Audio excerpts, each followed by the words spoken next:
walk the city like any shoe. Gray sky turn blue. Change your view. Will I change your view? And I walk the city like you. The applicant will then be allowed 5 minutes for rebuttal. The hearing will then be closed, and after motion, the commission will discuss and vote on the issue. All comments are to be germane to the item under consideration, and speakers are to maintain a courteous manner. Items listed on the consent portion of the agenda will not be individually discussed, and we don't have any there yet, but we may have a motion for that. And will be considered for approval in accordance with recommendation in the staff report unless the individual present or a member of the commission requests the item be removed from the consent agenda and separately considered under the public hearing agenda. The City of Des Moines is pleased to provide accommodations to individuals or groups with disabilities and encourages participation in city government. To better serve you when possible, please notify us at least 3 business days in advance at area code 515-283-4209 should special accommodations be required. Assistive listening devices are available for the meetings in the council chambers. Planning and Zoning Commission meetings are also broadcast on Mediacom cable channel 7.1 or 7.2 for customers with that service. Kathy, we have a quorum. Quorum being present, do we have a motion on the minutes? Okay. Any discussion? Seeing none, all those in favor, please signify by raising your right hand. Opposed, same sign. 2 abstentions. You get them? 3 abstentions, 3 abstentions. You get it, Kathy? Tim, Will. Okay. Are there any motions before we take up the rest of the agenda? Nothing going on consent? 2 and 3 to consent? Everybody understand the motion? I'm going to go through this real quickly. Is there anyone here to speak on items number 2 or 3 in opposition?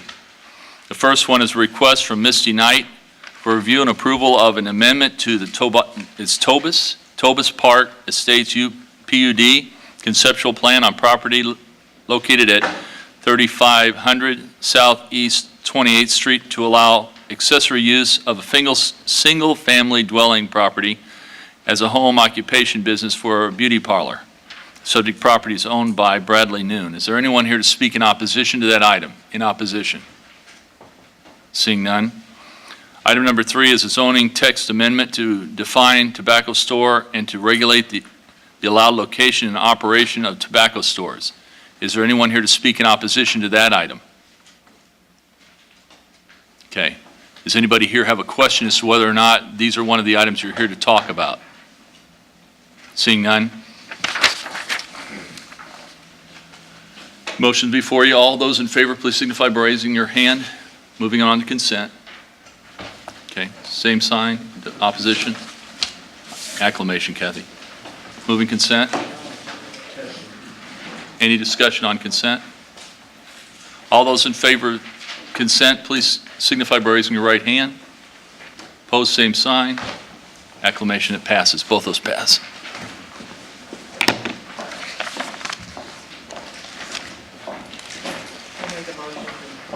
Ted was the second motion.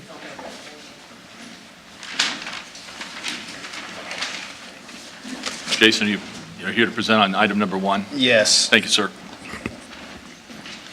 Item 1, Chair, members of the Commission, Jason Van Essen with the city's planning staff. Item 1 is the site plan. Earlier, or I guess it was 2013, that we had a rezoning of this property, new ownership, some changes with regard to the restaurant establishment that's in this residence facility being open to the public and necessitated the rezoning. Now we're here with the site plan to do some parking lot improvements, basically as follow-up to allow that development. So Des Moines Street, East 5th, East 4th, kind of the northern part of the East Village. Some photographs of the tower.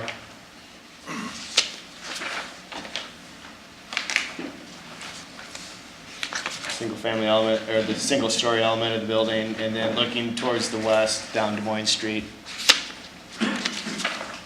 Response map.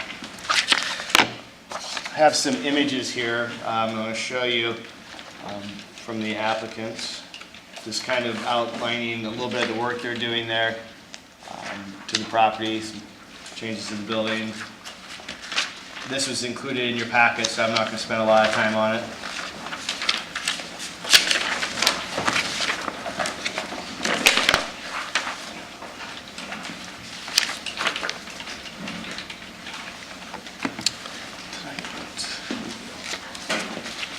All right, so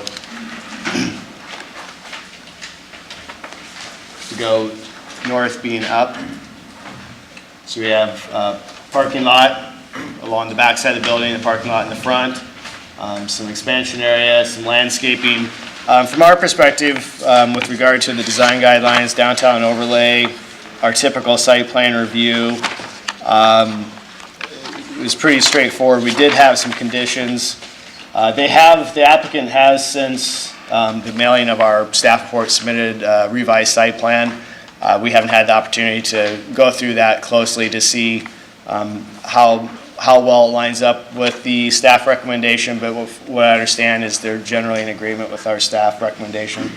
I'll let them speak to the greater details of that, and if you have specific questions about their site, I'll let them address that as well. But we are recommending approval subject to 5 conditions here. Compliance with all administrative comments from the Permit Development Center, standard condition. Provision of additional parkway plantings along East 5th.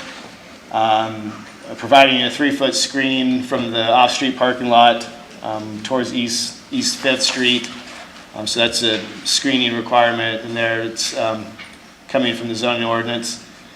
Provision of black archetype light pole replacements, basically upgrading the street lighting system. This is, we're requiring this of all development in the downtown through our site plan process. And then any building and site improvement shall comply with the conceptual development plan that's contained in the development agreement approved by City Council. So this is a project that's been before the Urban Design Review Board. It's before the City Council with a development agreement because there's participation in the project on the, with the city assistance. So happy to answer your questions, and like I said, anything more specific to their site, I'd be happy to turn that over to the applicant. Will, do you have a question? I do have a question. This is more than a 1-acre site. How has the tree mitigation ordinance been administered or not? Well, they're required to comply with it. So I haven't had the chance to look at their submittal to, or work with our staff in the Permit Development Center to line it up and make sure that they're hitting their numbers. But that is it's a hard requirement because it's its own ordinance that we facilitate through the site plan process. So staff hasn't reviewed that as of yet? I'm not aware if that's been looked at or how closely it has or has not, but it's a requirement they have to do. And that's why when we do these staff when these come before you, we're bringing these to you not as a skipping over our administrative process, but it's in addition to that administrative process where we bring in these design guidelines that you're charged with looking at, the downtown overlay, C3B, if it's an NPC site plan. And so when we bring that to you, we're focused on those administrative things as well as part of your process, but with giving the timing of the review through the Permit Development Center and then our cycle with the commission, we don't always have 100% review, and that's why we always put the condition that they have to comply with the administrative review process through the Permit Development Center as part of your action, and it goes in the letter that goes into the file and is provided, the file that's maintained in the Permit Development Center. CJ? I guess I'm not quite understanding what you're saying, because the mitigation ordinance does apply to an acre or over, and it would apply to this. And so, yeah, absolutely. I'm saying it does apply to this. What I'm saying is I can't speak to it tonight because it's still going through our administrative review process. They're going to be required to comply with that ordinance, just like they are for any other ordinance that we facilitate through our site plan review process, the zoning ordinance, traffic, any of the other city regulations. The other question I have you spoken to the municipal arborist about this? Because the area is surrounded by ash trees also, and I see there's trees being protected that are ash. Okay, well, he's And- part of our review process, but without the administrative end of the process that our permit and development center administrates and tracks, and they route the site plans out, that process is ongoing, starts before it comes to P&Z, and it continues on after the Planning and Zoning Commission. So the city arborist is a part of that review process. It gets routed to him, and he's, comments are requested from the forester So is this coming back or arborist. I mean. to us? Will this come back to us? No, It's an administrative process is what he's talking about. I It's a- understand that, right. but this is a significant amount of loss to the tree canopy. And being a facility that will supposedly attract seniors, research shows that health benefits are substantial for trees. And I would certainly hope that if this is going to be administrative and staff, that they would address that, because we're losing a significant amount of tree canopy here. yeah. No, I think that's a very valid comment. And as Mike was commenting, that there is landscaping on there. And we will take that comment and work with them. And like I said, the city arborist does review this, and his comments are very important to us. So we'll certainly check with him to see what he thinks. And I think that's a very valid comment about the ash and that they're showing that as protection. It may have just been the draftsman who prepared the document didn't, could have been an error, but I think that's a very valid Usually have comment. this reviewed by the municipal arborist before you bring it to us. I guess that's why I'm asking. Is this kind of a rush-through thing that we're doing here, or? No, we're not always able to, because the commission meets on a very hard schedule. We do our best with reviewing these with the different aspects of the city. But that's why we have the administrative process that's still intact, and it's part of this. It doesn't supersede anything, but, we have it there to allow time for it to work into people like the arborist or whatever who are not, their schedule isn't set up to, like as a planning staff, his schedule isn't set up to sit down and write staff reports at a particular time and crank stuff out. So we have a little longer period that we're able to pull information from experts such as the city arborist.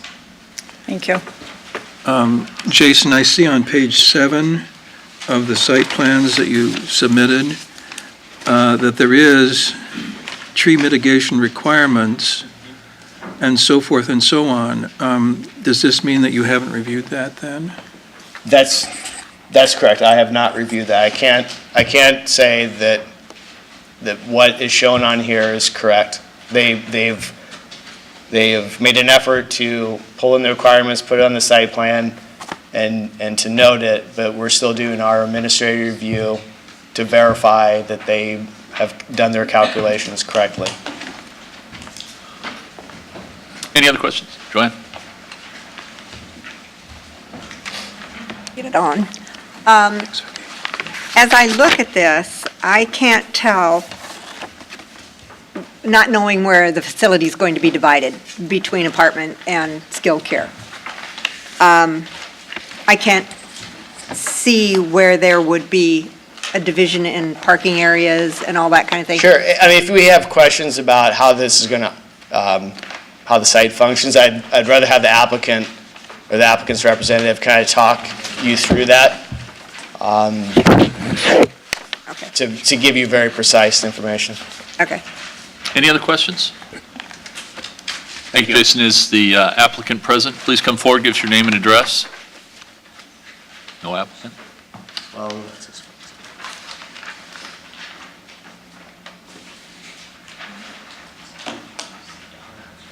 Okay. We can, We can go forward, we just go forward with it. yeah, and as I say, we can follow up. If you have questions about how they're going to operate, we can send out an email. I can get information for you, Joanne, to answer your question at a later date. Well, they were Jason, backing up just a minute, they were apprised as to date and time, is that correct? That's correct. And this was a rezoning that's been before you, so it has been discussed. All right, I think the facility's going to operate just as it basically does today. The one change that I'm aware of is that they're putting a restaurant in it that's a commercial restaurant that can be accessed by the public, not just the residents of the building. So there's existing apartments in the building today, there's existing skilled care nursing available in the building, and there's a dining facility today that's only for residents that will now be open to the public. Mike, I'll be honest with you, I think the main concern here has to do with the tree mitigation. And again, just like stormwater requirements, we review that through our administrative process. They will comply with the mitigation ordinance. Landscape plan, whether it's an ash tree today or if that comes down in the future, they have a site plan they're getting approved. If a tree dies, they have to replace a tree on the property. That's one of the requirements of the site plan approval. So the number of ash trees on there would be very unfortunate if we lost that mature canopy, but they would still have to comply with the site plan going forward and have to replant lost trees on the property, so. Okay. Since the applicant's not present, is there anyone here to speak in favor of the application, Seeing none, is there anyone here to speak in opposition to the application? You're here to speak in opposition, ma'am? Please come forward, give us your name and address.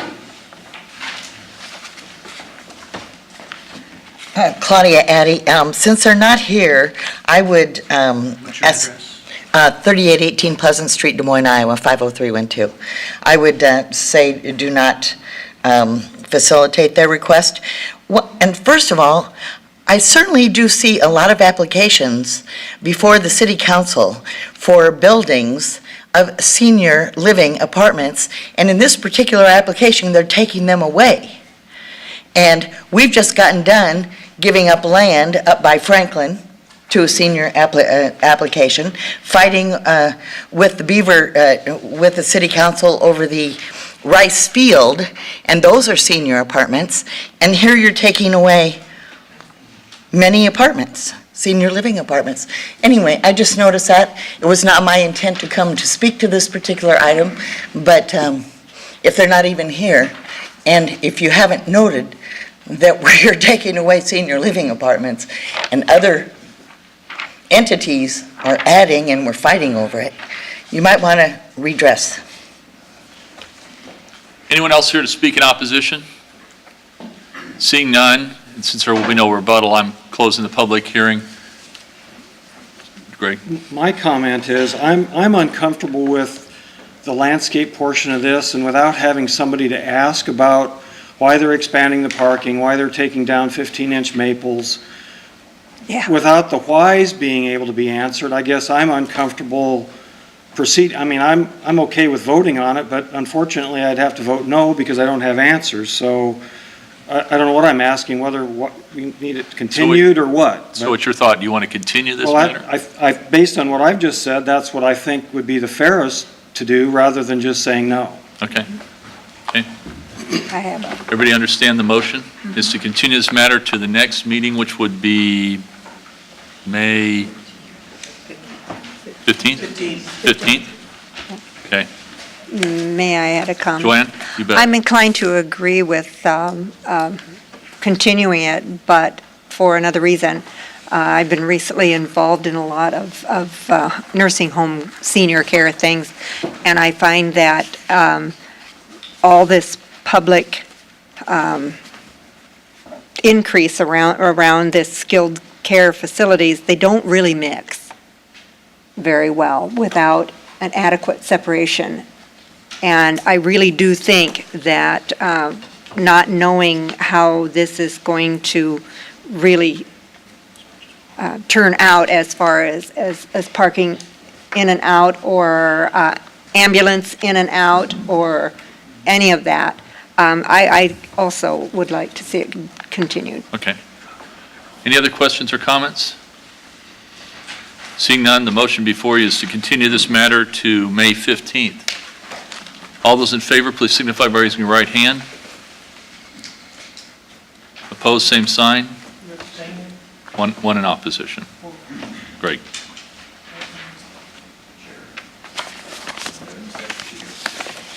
Oh, we have an abstention? Oh, I didn't see it, Jack. I gotta look. Okay. You'll be back. That's very unusual for it. All right. That passes, and this is continued to May 15th. We're going to go ahead and take up item number 4, item number 2 and 3, having been previously put on consent. Item number 4, and I understand that Mike is here to talk about those, and so what we want to do is go ahead and take item number 4 and 5 together on the presentation. However, we'll split the vote with respect to those two items.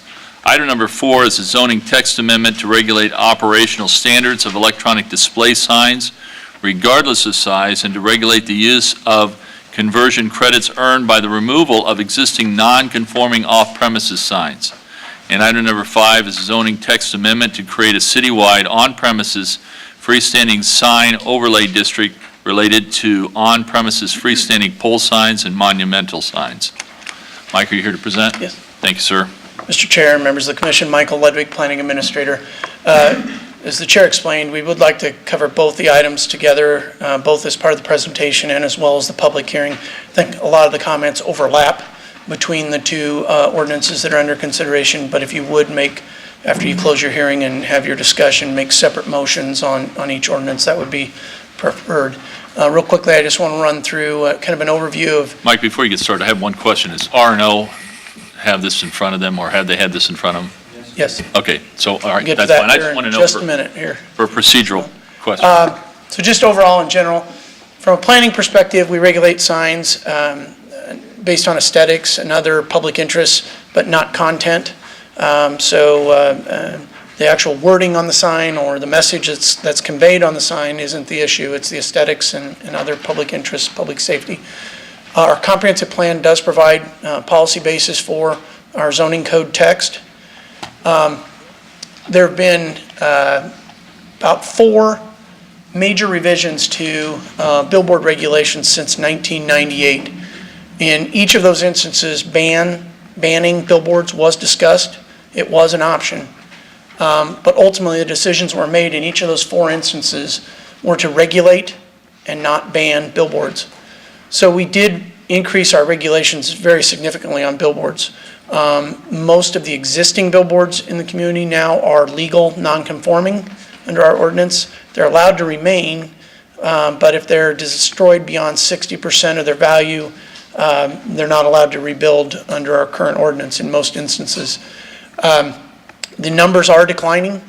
I know for a fact that Clear Channel, I believe at the public information meeting last week, indicated that they'd removed, I believe, 42 sign faces in the Des Moines city limits since 2007, and that equated to, I believe, 16 entire billboard structures.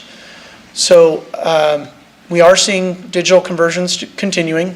And those are legal non-conforming billboards. They convert based on a conversion system that the city approved, which says they have to take down a sign face to put up a digital sign face. So that's really the result. The resulting fact has been those 42 sign faces that have been removed and 16 entire billboards removed in the city. So just quickly, overview of those changes that were made in those 4 previous times. In 98, it was ordinance 13,627.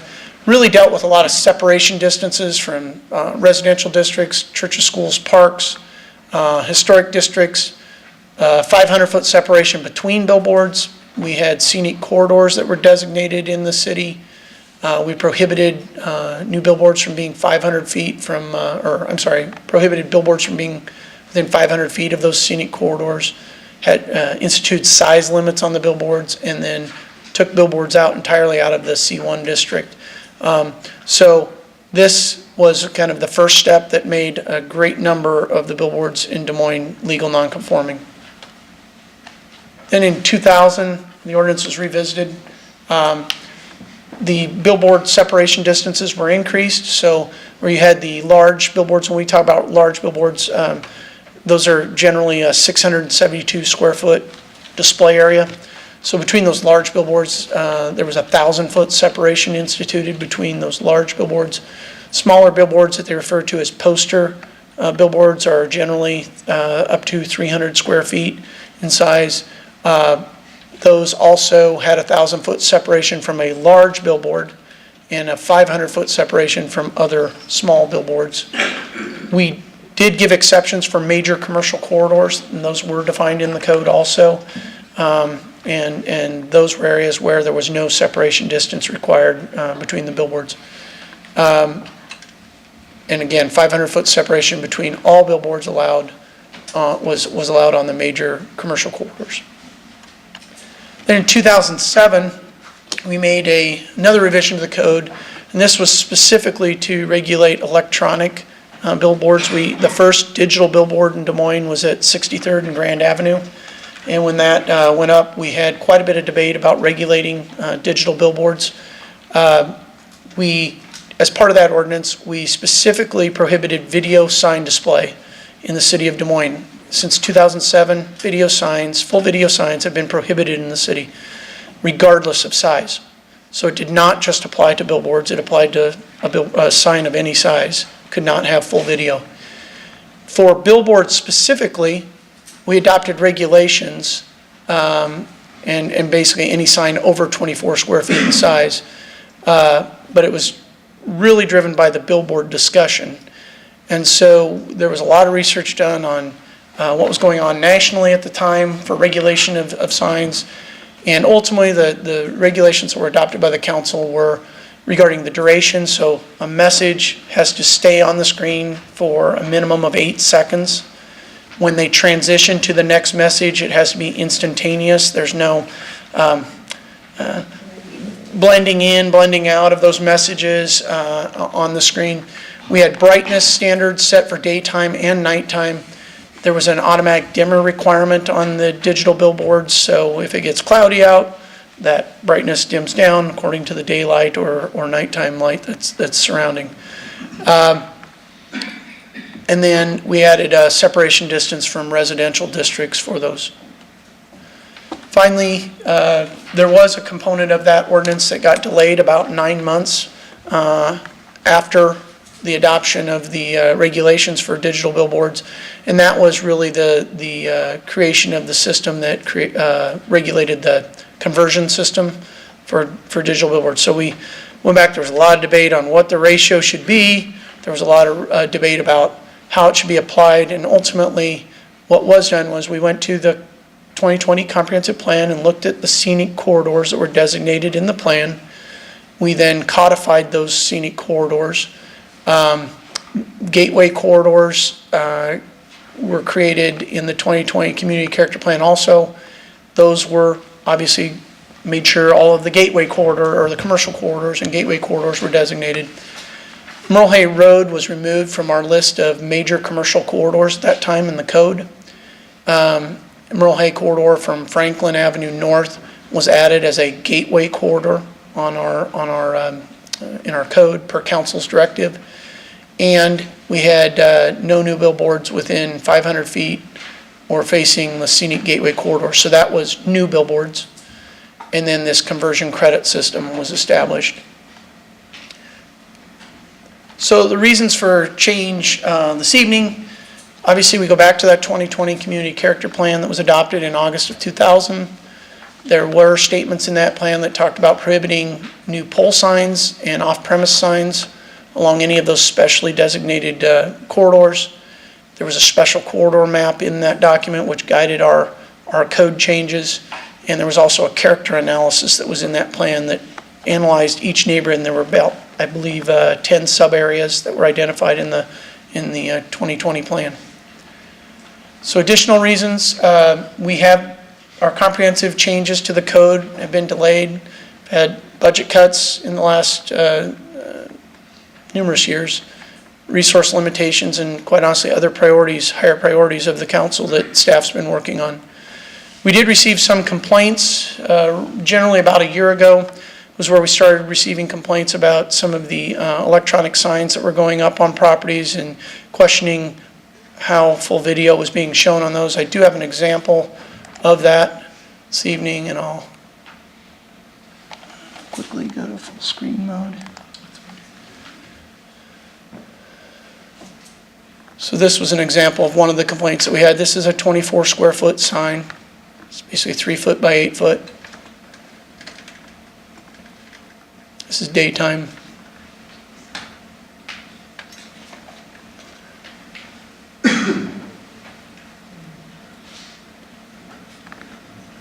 Is this in Des Moines, Mike? Yes, this is. 31st Street, north between Ingersoll and Grand.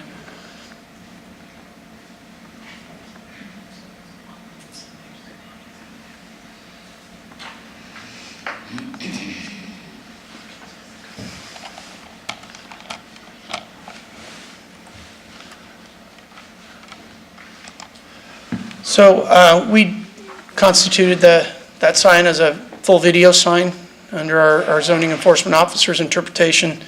We sent out enforcement letters to that specific sign as well as numerous other ones in the city. There's obviously a concentration on Southeast 14th Street. I know the McDonald's, the Arby's, Aztec Motors, you go on down that corridor, numerous video signs have been added along there. As an example, what we advised them at that time was, the initial question when we sent them a letter was, well, what constitutes full video? And we said, well, it's our opinion that examples like I showed are full video, and to be certain that you're not ticketed or to eliminate any potential dispute over what we intend to enforce, we had suggested that they comply with the same regulations that applied to the digital billboards, which was 8 seconds between messages, the instantaneous change, the brightness, all those things.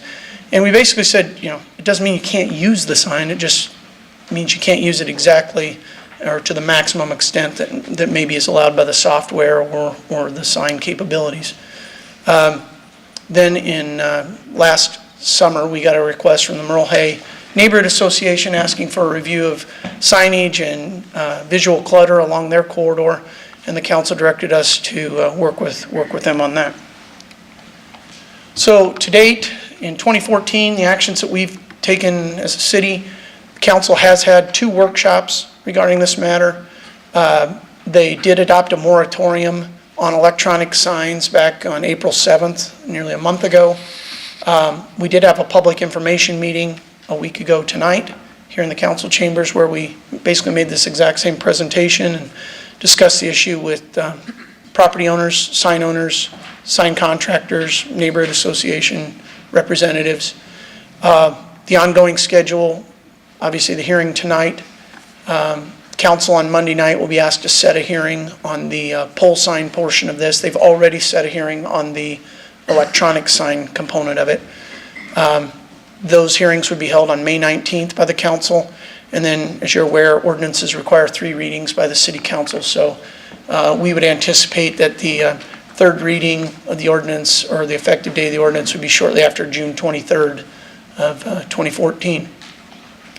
So specifically regarding pole signs, currently there was a desire to look at, as I stated in the comp plan and comments that came from the Merle Hay corridor study, that we should be getting rid of pole signs in the city. A lot of the suburban jurisdictions already prohibit pole signs.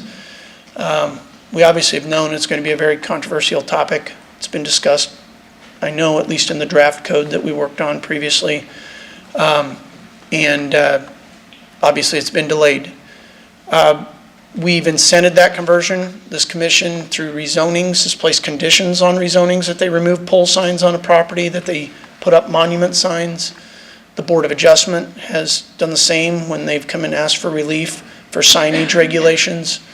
And then we've incented financially with tax abatement, and our tax abatement regulations were revised to actually, if you want to get tax abatement, one of the things you have to do is utilize a monument sign on the property. So we've been doing that for numerous years, short of having an all-out ban on pole signs. We also have several districts in the city already that prohibit pole signs. The Neighborhood Pedestrian Commercial District, NPC district, prohibits pole signs. Several of our downtown districts prohibit pole signs.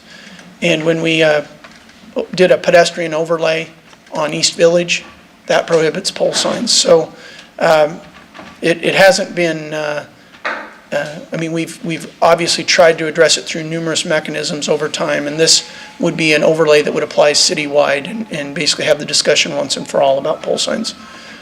In the long term, there's a lot of sign regulations beyond that impact pole signs, such as square footage allowed, things like that. We are recommending addressing a lot of those remaining issues through a comprehensive code rewrite, which we would like to get started as soon after July 1st as possible. That's when the council's budget for the next fiscal year starts, and that's when the money has been appropriated for a comp plan and zoning code update. In the short term, we have proposed what's in front of you tonight, which is this citywide overlay district.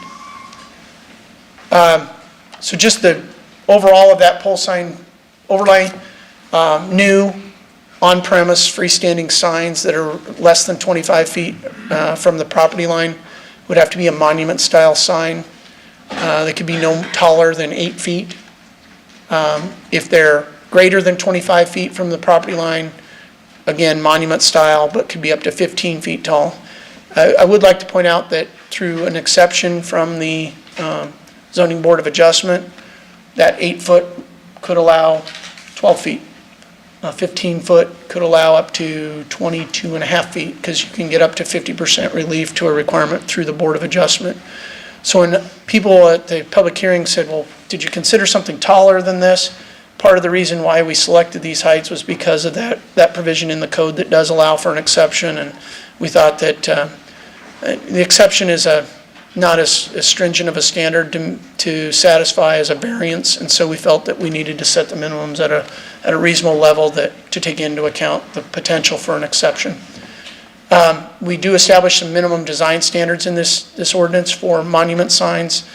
We talk about having a brick or stone base, masonry base of at least 2 feet, but we do say 25% of the sign height. So an 8-foot sign, 25% would be 2 feet.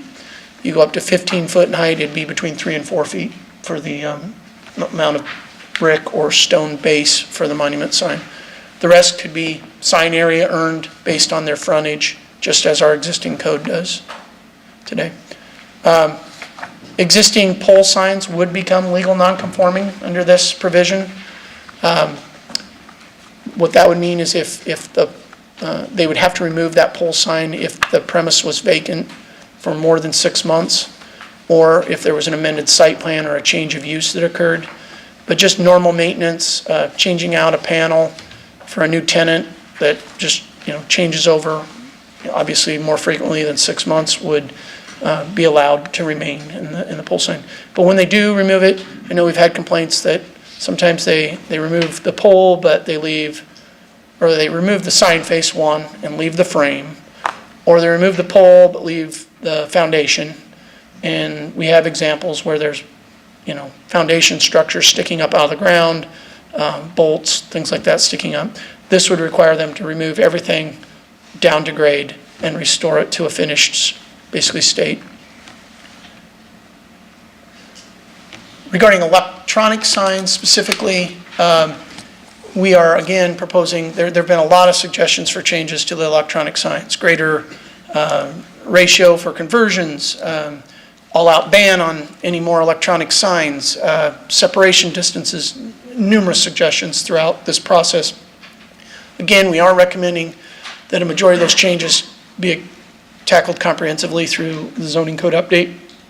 But in the short term, we have proposed one minor revision or some minor revisions to the ordinance.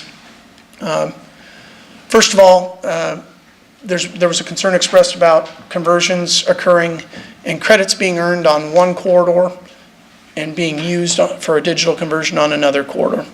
I know specifically one of the most recent ones was the Playhouse on 42nd Street. Conversion credits were earned up on basically Beaver Avenue in Douglas for that conversion to occur. Some people had some objections to that. We obviously have some corridors that stretch the full length of the city. So you could have a conversion occurring on the far south side of the corridor and a removal and then a conversion occurring at the far north end. Same with the far east end, a removal and a conversion occurring on the far west under this provision. It does not prohibit conversions from occurring, but it does say they need to at least be on the same corridor. And that's defined as basically being manifestly designed to be viewed and located, whether it's address or other things on the same corridor. We do recommend that new on-premise freestanding electronic signs be a part of a monument sign, so no longer would those be allowed to be added to a existing pole sign. So we're under that pole sign ordinance that's in front of you. You have non-conforming signs created. We don't want new electronic signs being added on the top of those existing pole signs going forward. So those electronic signs would be allowed where permitted by existing code. We would recommend limiting the area of those electronic signs, on-premise signs, to 24 square feet in size maximum. And that any existing pole-mounted electronic signs, again, would become legal non-conforming, just as the pole sign itself would. The code clarifies that compliance with those operational standards, the 8 seconds, the lighting level, all those, that those standards are required under our existing prohibition that's been in place since 2007 on video display. There will be some signs that are, like I displayed, that are currently violating that standard. There are other existing electronic signs that, through whatever process they went through, whether it was Board of Adjustment or whatever, that maybe had a 2-minute requirement on the message change on their board. This levels the standard for everyone to a single standard. It helps with our enforcement capability. As our zoning enforcement staff are driving down the street, they don't have to guess, well, was that a Board of Adjustment relief? Is that why that sign isn't operating at the 8-second standard, or other things? It's a unified standard across the city. It clearly helps with our enforcement capabilities, which there's been a great desire to have enhanced enforcement. The final thing that was added was just that we were concerned that by limiting the electronic sign size area, size requirements, and that it had to be a monument sign, that we could see a potential for these electronic signs being added just inside the window of the building to be, again, designed to be viewed from the outside. So this prohibits electronic signs from being designed to be viewed from outside the building if they're placing them inside. As far as the future comprehensive plan and zoning code update, again, we are proposing to start that after July 1. There are some key policy direction that's going to be needed from the council, and discussed in the public. Again, we've just outlined a few of the things that we've heard through this process already.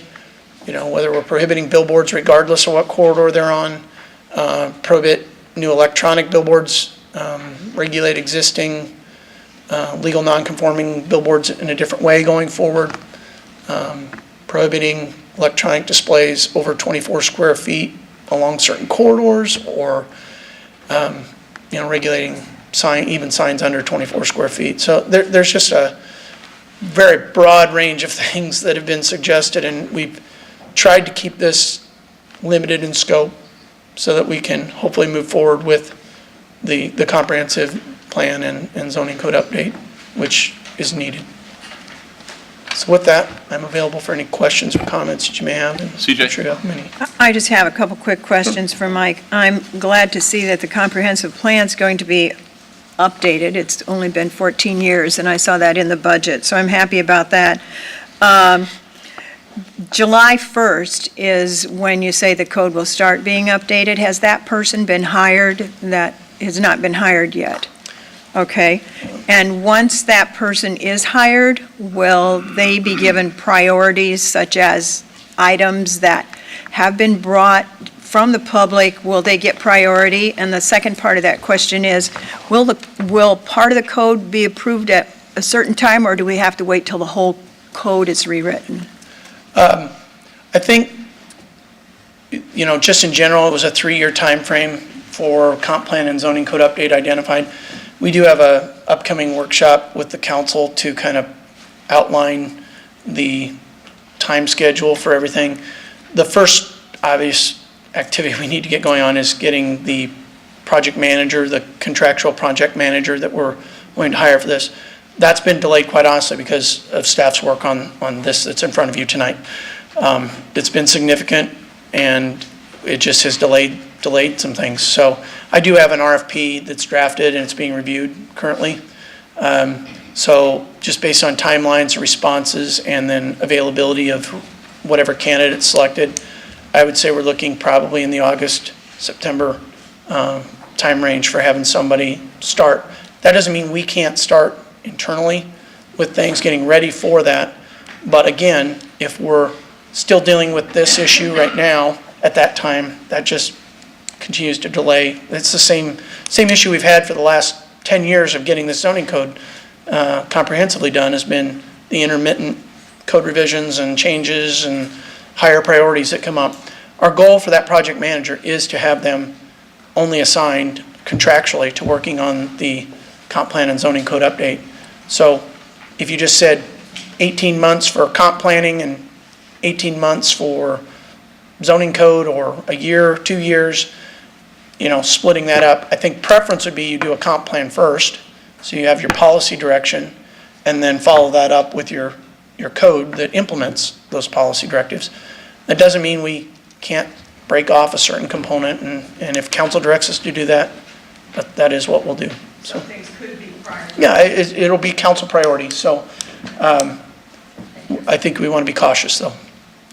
Any other questions, discussion? Mike, since the city is the applicant, we're going to go ahead and open the public hearing. Ladies and gentlemen, let me also let you know kind of how we're going to handle this. 4 and 5 are going to be taken up from the discussion standpoint. If you're going to have any discussion you want to bring before the commission, either 4 or 5. If you want to specifically point out it's in 4, or specifically point out it's in 5, that will be fine. The other thing is, I'm going to keep track of this, and I'll give you a high sign at 1 minute. So you have 5 minutes in which to present your issues, and I'll give you a high sign at 1 minute so that you'll know you have at least 1 minute left to talk. With that having been said, all those in favor of the application, we're going to ask you to step over to the side, and we want you to go ahead and line up. We need to have you sign in because Kathy will beat me to death if we don't. So. But you need to sign in on the sheet so that everybody, so we'll know who everybody is. You're going to need to give us your name and address before you start speaking. So if you please come up, all those in favor, please come forward.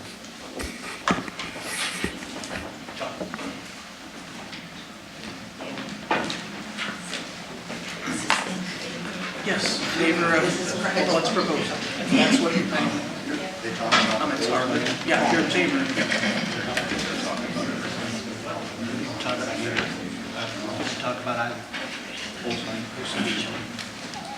Please come forward, give us your name and address.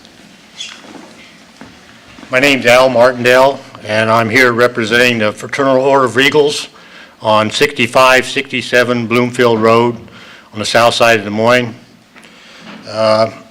We're basically a fraternal organization that raises money for a lot of charities around Des Moines and Iowa and the nation. Also in our community. We have a small monumental sign that meets all your specs. The only thing I see, which as far as I know hasn't been ruled out, is this 8-second delay. We put our messages up there to get our people, our public in there to raise money. And I'm more or less in charge of the sign, and I have 3 lines. Our sign is about anywhere from 70 to 125 feet off the road. It's out on Bloomfield Road. It's not on no busy corridor. However, I only have 3 lines. I can't get all the message on one, so basically I'll get time, date, what it is, function, and I gotta go to maybe another 2 lines. Meantime, I gotta wait 18 seconds. Meantime, people are gone by and they don't get the full message. So I'm just asking you to look at the 8-second delay time in signs. We do not have a flashy sign. Basically, all it is it's just a text that rolls down, stops, goes away, and another roll comes down, set, goes away. That's basically all it is. It's nothing flashy or nothing. I just like for you to look at the 8-second deal. Any questions? Thank you. Please give us your name and address. Mr. Chair, members of the commission and city staff, Jason Pulliam, 2113 52nd Street in Des Moines. Speaking here this evening as a resident of Des Moines and also president of the Merle Hay Neighborhood Association. I do have a letter that I'd like to submit to be received and filed by the commission. It was emailed to staff earlier today, so there's the ability to have an electronic copy of that if you'd like. I want to really thank commission members and city council members and city staff for taking another look at this. I know it's probably never fun to do so, but I think to the extent that we keep having year in and year out all these debates about signage, what's appropriate and what makes our corridors look healthy and vibrant, I think it's a discussion worth having. So I appreciate everyone's consideration regardless of where you stand on the issue. I'm going to make some comments specific to the three things that you're basically considering tonight and also some longer range things since I know you'll be contemplating that. Before I get too far, I just want to say that anyone who supports the things that staff has recommended here tonight is not anti-business. I think there have been some suggestions out there to that effect. I think that's pretty regrettable and inappropriate, especially to the extent that you see many of us, myself included, come to this chamber and speak on behalf of businesses that are trying to expand or redevelop. Those types of statements that say we're anti-business just don't square with reality, and they're not intellectually honest. That said, we think that the monument standard that staff has been proposed, we think is reasonable.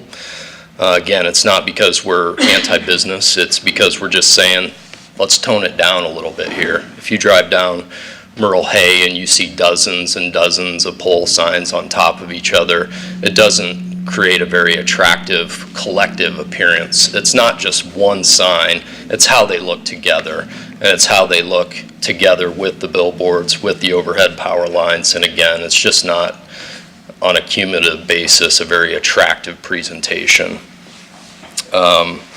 There hasn't really been a whole lot of discussion at the neighborhood level about the 24 square feet electronic and digital signs, but since that's been brought up here in recent weeks, we have tried to talk to residents to see what they think. Generally, what I'm hearing is that folks aren't too concerned about the slow crawl or scrolling things, but they don't want video and exploding graphics like you saw on the video that Mike presented here a little while ago.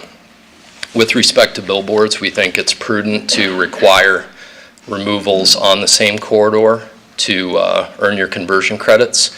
We say that because on corridors like Merle Hay, for instance, we have about 18 billboard faces within about a mile of each other between Urbandale and Aurora Avenue in and around the Merle Hay corridor. If you travel 2 miles west into Urbandale on Douglas, there are about 3 billboard faces within 2 miles. If you travel north of Johnston city limits into along Merle Hay, there are no billboards. So comparatively, the difference is pretty striking, and I think we'd be hard-pressed to argue that Des Moines is coming out on top aesthetically. So we think we also need to look at the conversion credit system long-term because the general 2-to-1 ratio right now doesn't do a whole lot to decluster or deconcentrate billboards in the type of area that I just mentioned. And I think we do have an overconcentration of billboards. I don't say that because I'm suggesting that anybody's breaking the rules or anything. I'm just saying that the rules that were there long ago created a situation that's now not favorable to the aesthetics of our neighborhood.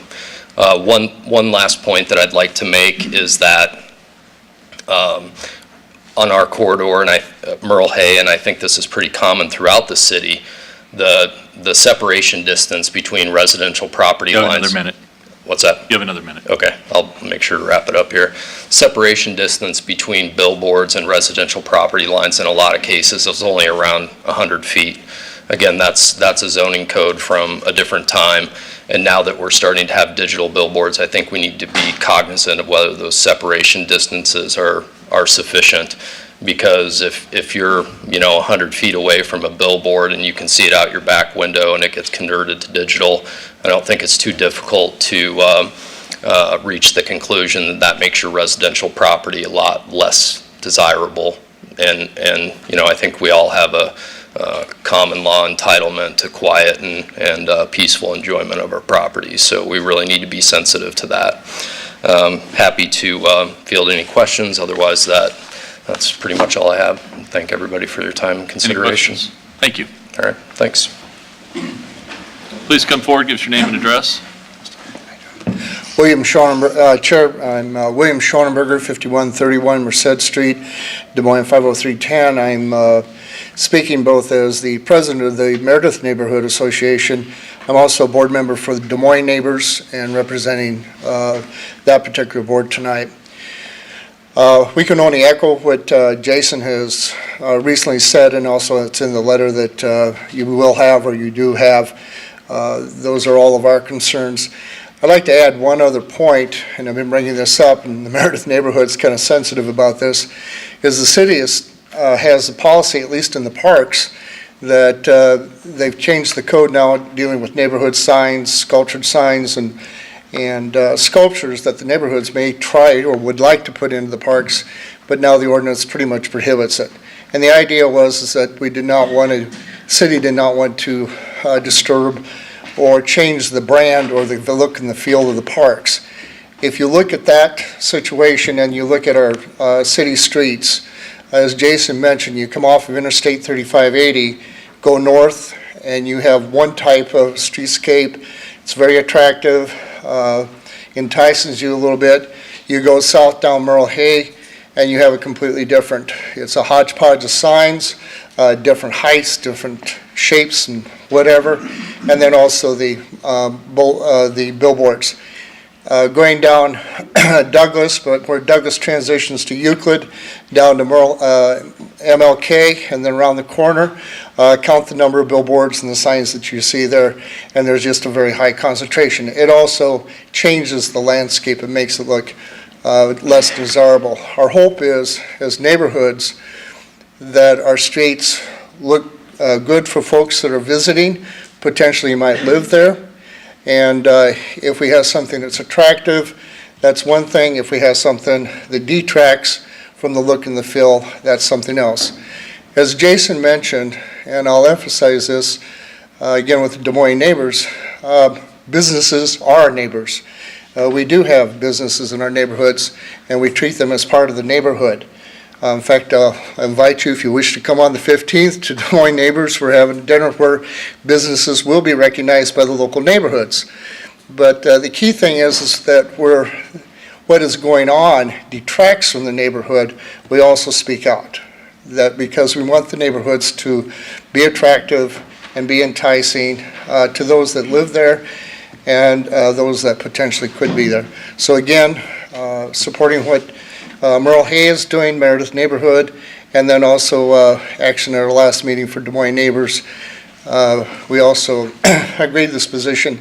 And one of our members did point out again, as like Jason said, the scrolls, that's one thing. Just having text scroll across the bottom of the screen on a monument sign or the lower signs. It's the flashing video, like the video that you saw tonight. Those are the ones that are pretty objectionable. And I'll add one more thing. As a former teacher, having a lighted sign right outside your classroom is a huge distraction, particularly for elementary kids. And if you've got to face your kids towards the front, close the blinds, you now change the learning environment. And we do have a situation right now where kids are watching signs. Again, we're not talking about content, but it's still a distraction of having that changing every 8 seconds. It's not good. Thank you. Any questions? Thank you. Any questions? Thank you. You bet. Please come forward, give us your name and address. Dr. Claudia Addy, 3818 Pleasant Street, Des Moines, Iowa, 50312. I ditto what the past two fellows said. I am very much for the changes that Mike Ludwood discussed earlier. I have a couple of comments to make with regard to businesses, thinking that we are anti-business.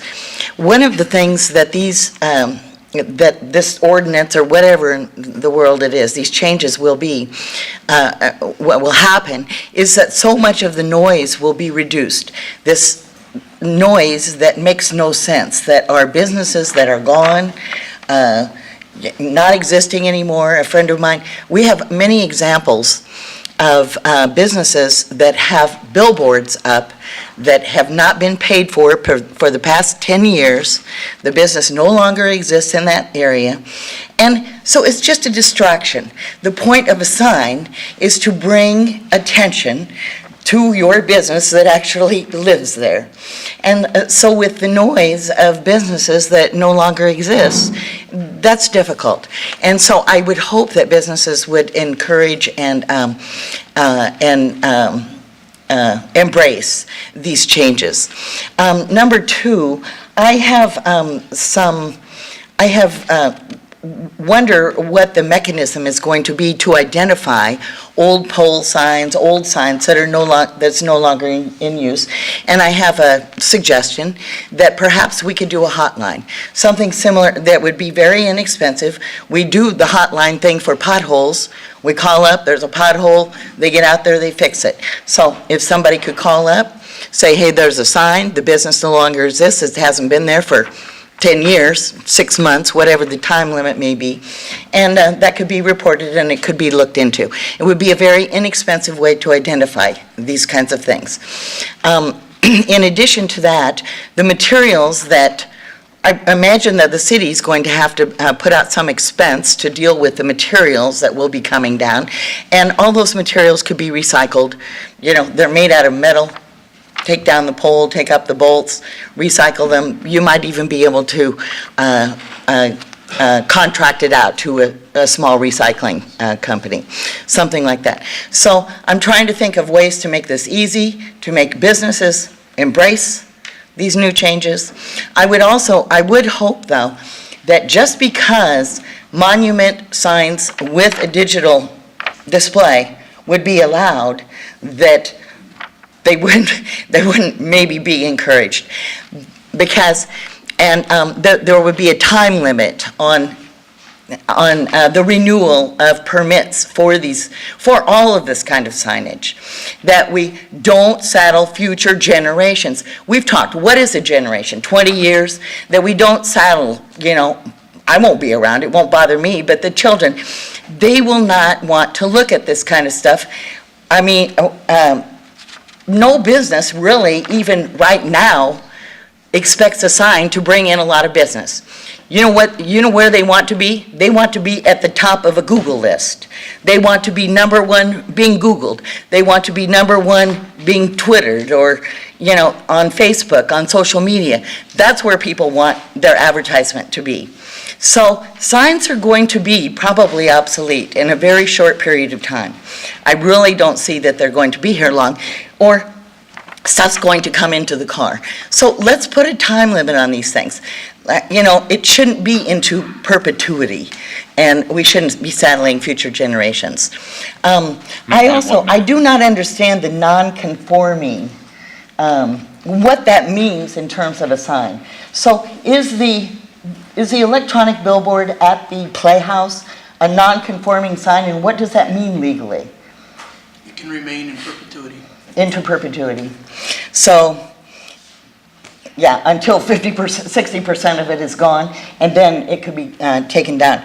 And even if it does not meet the 500 feet requirement, and does it actually meet the well, of course, it was a conversion, and it doesn't meet the 500-foot requirement for Hubble.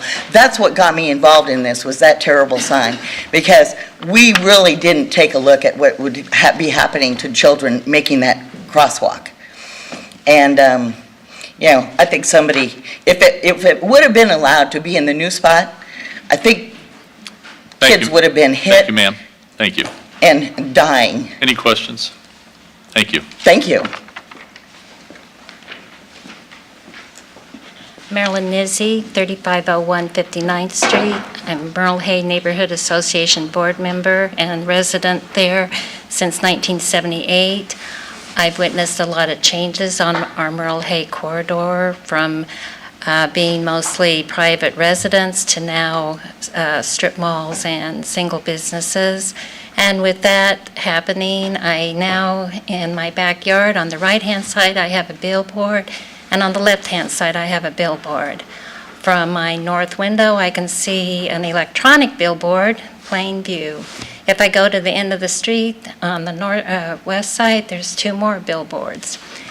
And the end of the 70th Street going west, you see a nice, clean, unobstructed view. So there's, a major difference.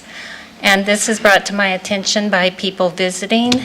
They sometimes refer us as the Las Vegas Strip in Iowa. So anyway, I would like to have this changes supported, and that's all I have to say. Thank you. Thank you. Any questions? Thank you. Please come forward and give us your name and address. Hi, I'm Colleen Kinney, north of Grand, 632 40th Street. Speaking as an individual today, I have a form to pass out, please. Slide thing on here, please. Do we have the overhead, Jason? Kathy, one each coming? Yes, please. They're all the same. Thanks. Mr. Chair, members of the Plan and Zoning Commission, conversion credits allow off-premise standard billboards such as these that I'll show you some visuals here to be converted, as the previous speakers had mentioned, and replaced with electronic billboards, even though Section 134-1278 prohibits off-premise electronic billboards in your residential. I'll show some examples of these. Right here, this is the, sorry, it's not very good quality. This is the Fort Des Moines Senior Housing area on Army Post Road. This is another one on Army Post Road near Lolly. These are residential areas here. This is on Southwest 20th near Porter, all residential, single-family homes. This is on University going out toward the fairgrounds. This is near the Woodland Platte Historic District, and also a funeral home is to the south. This is near a public park. And as the previous speaker said, this is across from an elementary school. Right here.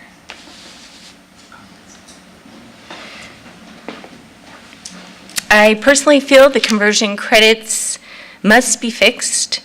Please take action today by recommending to the City Council no more conversions take place within 500 feet of residential, schools, historic districts, and within 500 feet or so of another such sign.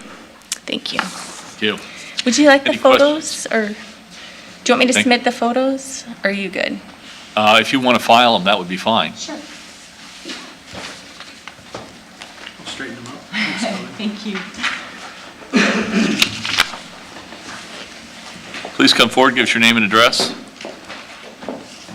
My name's Joanne Hanover. I live at 1406 Merle Hay Road, which is not close to the area that everybody's talking about.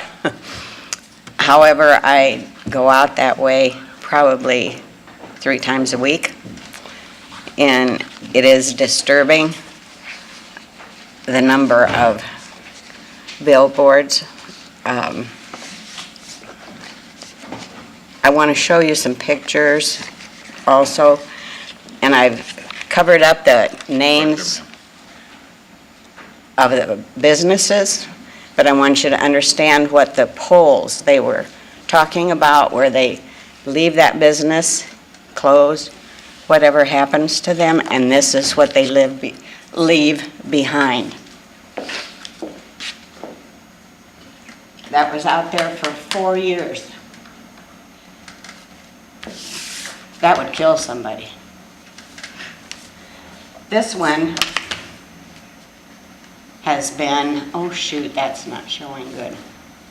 We can see it. There are 6 of those rods sticking up. And that's been like that for as long as I can remember. And I've lived in my house for a long, long time.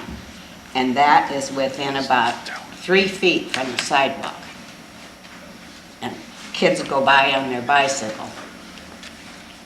That's why I want these poles in there, and I appreciate, Mike, that you put that in there. I couldn't even get all 3 of these. It looks like 3, but on this one lot, which is not very big, same thing. For as long as I can remember, these rods have been sticking up, and it's right on Hickman Road where people walk. I mean, and kids go by. I just don't get it. This one isn't as bad. That's more close to Merle Hay and Douglas. And this is not really a rod, but this drove me crazy until CVS bought this and fixed up that corner. There were probably 50 kids went by this corner, and that thing was so rotten. That's all rust. You probably can't see that very well. But I had visions of some little kid trying to climb that thing one day, and it would have just fallen over. That's all my pictures. Okay. I believe the numbers for Merle Hay was like 24 billboards if you counted both sides. And one day I was going out to the south side on East 14th, and it was hard to drive and count at the same time. But I came up with 21 billboards. And I didn't have time to watch whether it was 2 on each side or whether it was 1 on each side. So that could be like 48 signs. And what does the city get from this? A permit fee once, and that's it. If we're going to have all those billboards out there, let's charge them more than once in a lifetime. That's all I have. Thank you. Thank you, ma'am. Any questions? Seeing none, thank you. All those in opposition, please come forward. We'd like you to line up on the side wall. Make sure you sign the register before you come forward. Give us your name and address.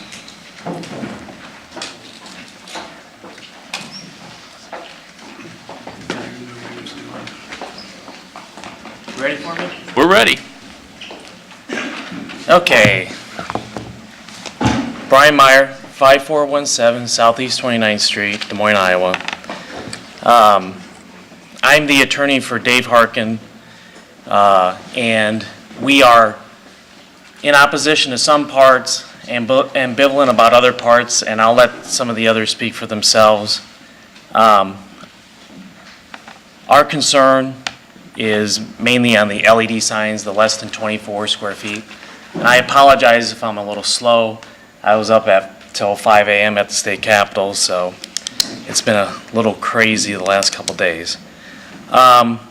Again, our concern is the less than 24 square foot part of this and the LED signs. We believe that this is a major change, not just a clarification in the code as has been presented.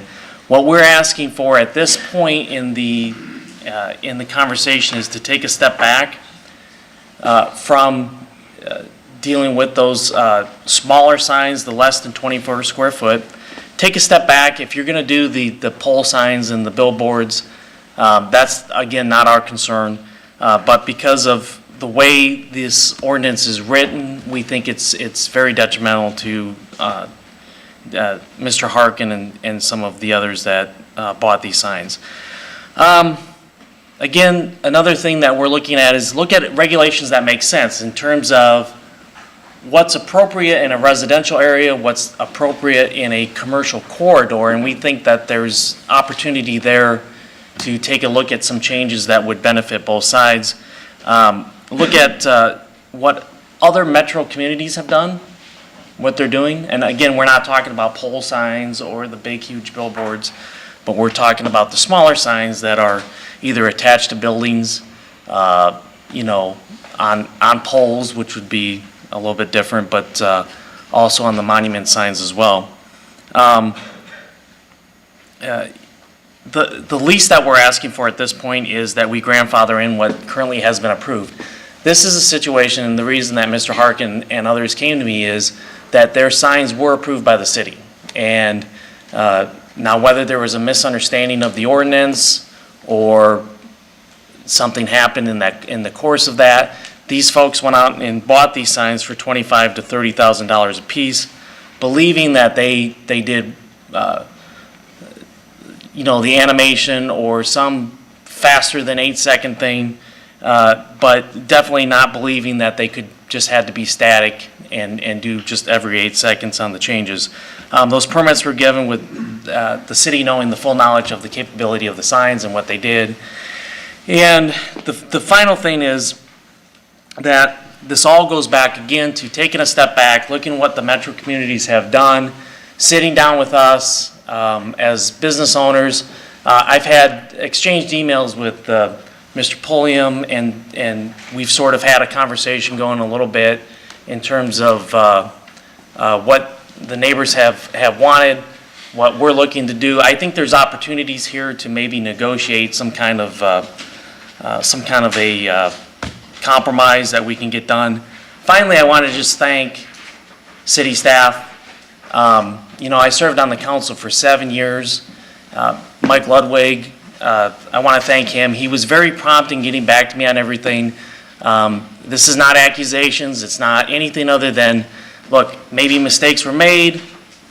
City staff approved these. We're looking to grandfather them in, and then after we grandfather in the current signs, or some combination of this, taking a step back and looking at what other metro communities do. Ryan, you have 1 minute. Thanks. What other metro communities do and what can be done in the future. I'll take any questions if you have any questions. Any questions?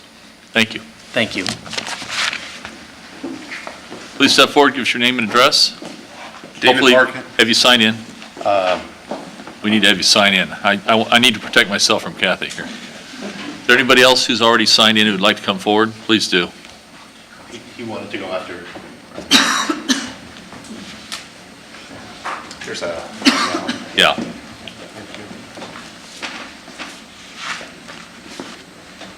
Are you asking that that be received and filed? Yes, please. Thank you. There's 12 of them.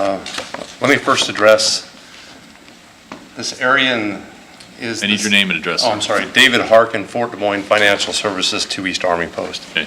Thank you. This is an example of a clear channel sign, the size of one. This is the example of a 24 square foot sign in comparison to a large billboard from Clear Channel. Okay? Do you want to put that on the overhead? Sure, I will in a second. It's different size, but the same set of rules. And why is that? Because it's easier to implement. Doesn't matter if it was approved. Bill Knutson was the city sign manager. He knew exactly what the rules were, and he enforced them. And we did it, or they took it, they fined us, or sent us sharp letters. So this is an example of where we're at today. I'd also like to point out too is that some of these incriminating signs, this is what goes up, if it can be magnified a little bit, up on mine, and they flash every couple seconds, because again, my size of my sign is fairly limited compared to traffic that's going by at 40 miles an hour. And it does provide, a picture can tell 1,000 words. Retirement Solutions, Investing, Kids 529 plans, Spirit of Christmas, Jesus, Halloween. Here is a picture of my building. I'm sorry, it doesn't show up. That's across the street. And there are people going by at 40 miles an hour. And one thing that you can see is there is no house and there is no business that is interfering with. And it's not even interfering with traffic going east and west. Okay? I wish you could show, but there's the traffic that goes by very fast.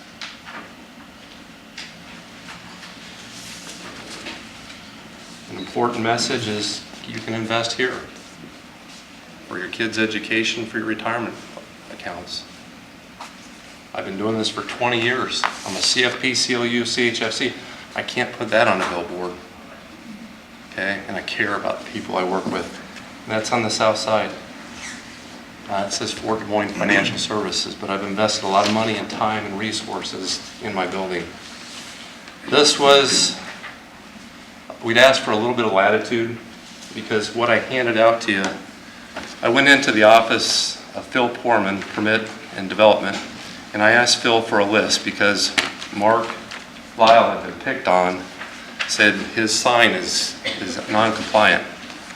Well, I asked for Sue Delavan to provide me a list, and I asked for Phil to go there. He went up to the office, came back, said, sorry, we're not giving it to you, at least right now. I'll tell you what, he says, if there's no complaints about your sign, I'm not going to be going to your place to take this 8-second thing on. So I gave it a little bit of thought. And a month later, I called him up and I said, Phil, if you're going by my office, are you going to stop me if it changes? And he said, yes, I'm going to enforce the rules. Okay? And I thought, wow, I spent all that money on that sign, thought I was given the right permit to do that, and now I can't use it the way that I can because I don't have much room on my sign. And I asked for a list, and finally, a couple months later, Brian asked for a list, and we got a list of 17 names. Okay? David, you have 1 minute. 2 months later, we got a list of 55. So I'm asking for a little bit of latitude. We weren't afforded the right to gather and explain our situation. So one person's complaint, do you see that? At a car wash. There's at least $1.5 million worth of signs that are affected because of one person's complaint. Thank you. Thank you. Any questions? Thank you.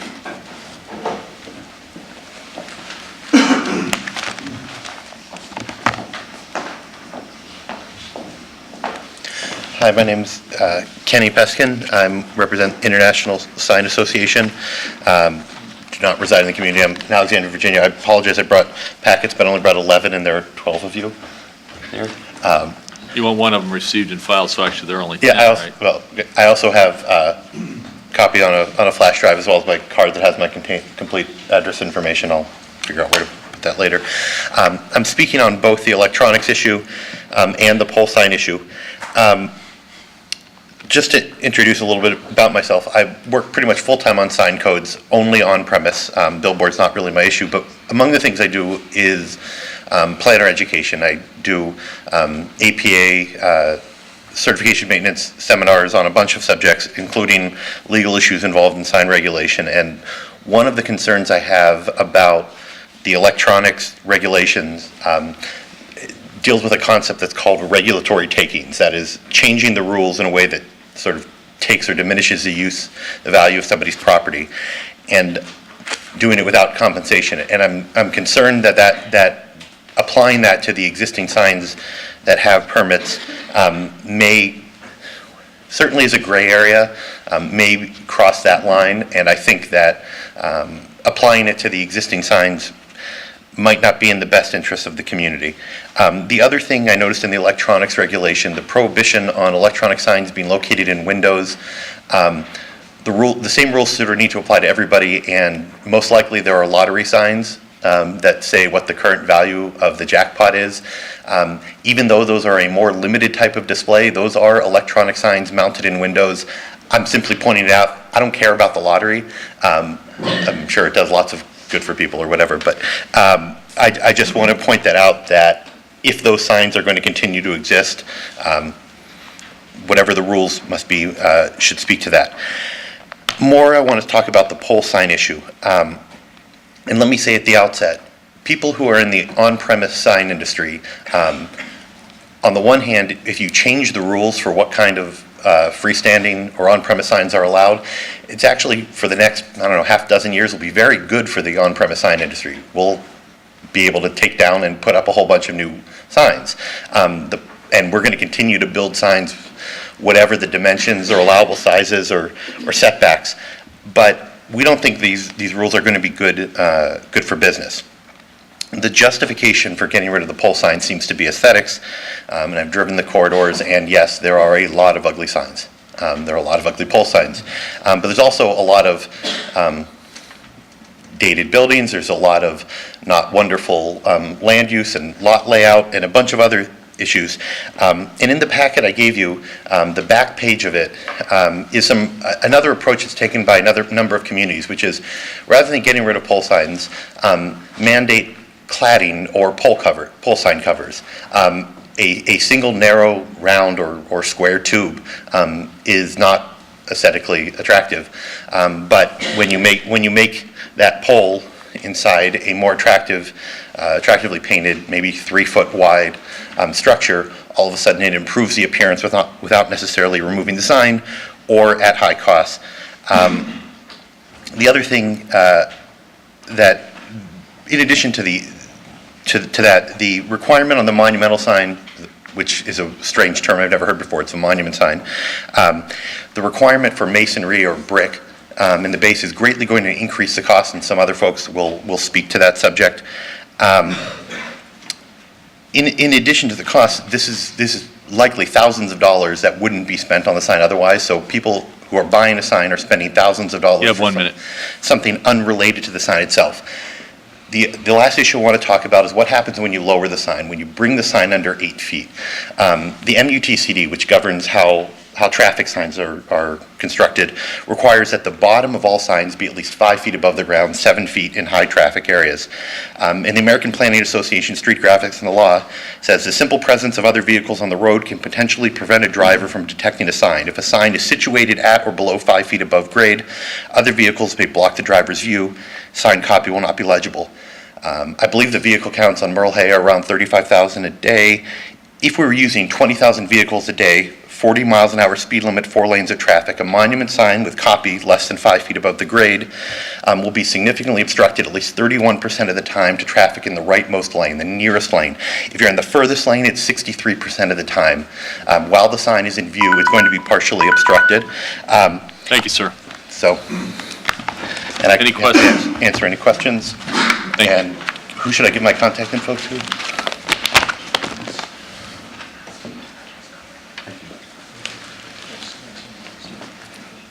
Please give us your name and address. I'm Steve Davis. I'm one of the owners of Touch and Go Car Wash on 805 Army Post Road, and I am one of the ones on the list that he got. We have a small LED sign. It was approved by the city. The actual LED portion of that is 1.5 feet by about 3. When we bought the sign, we paid $27,000. It was approved by the city. It's not a video sign, in my opinion. It can scroll left or right or up or down. It can change messages. The message is so small, I need to change it to get the message, I believe, to the customer who's coming in front of my site. Somewhere in the process, to me, what was an obvious definition of a video sign changed. A television is a video. I think everybody would agree with that. I don't know that a red LED sign with a scrolling message is. So that's my only point. I see them all over town. I saw one at Lincoln High School on the way in, and it was changing every 2 seconds. It's an effective way to get a message to your customer. Hopefully it's not offensive. So that's my point. That's all I wanted to say, is that I put $27,000 in. I followed the rules. Now my sign is being grouped with a billboard, which I have one right above my site that it's a lot more attention than my little LED sign. That's it. Questions? Thank you. Any questions? Thank you. Please give us your name and address. Jeff Nicholson, 2715 East University. I own P&P Small Engines. A couple pictures for you here. This is my business, kind of the same view, just a couple different messages we have on there. As you can see, this is our little 23.6 square foot message center, and not but 150 feet from my building is a giant LED billboard. And we are talking about considering this under the same set of guidelines as that big giant billboard there. I know that there's a need for change. I think a lot of us business owners would agree with that. But to throw us all into one set of rules to make things easy, I don't think's the right option. I would like things to be easy. I'm sure all of us would. But unfortunately, life isn't easy. And sometimes our jobs aren't easy. So I don't think it will be a big deal for city staff to have a list that shows what signs can change messages quicker than 8 seconds. I don't think that's too much to ask. I think on one piece of paper, David got a list of signs.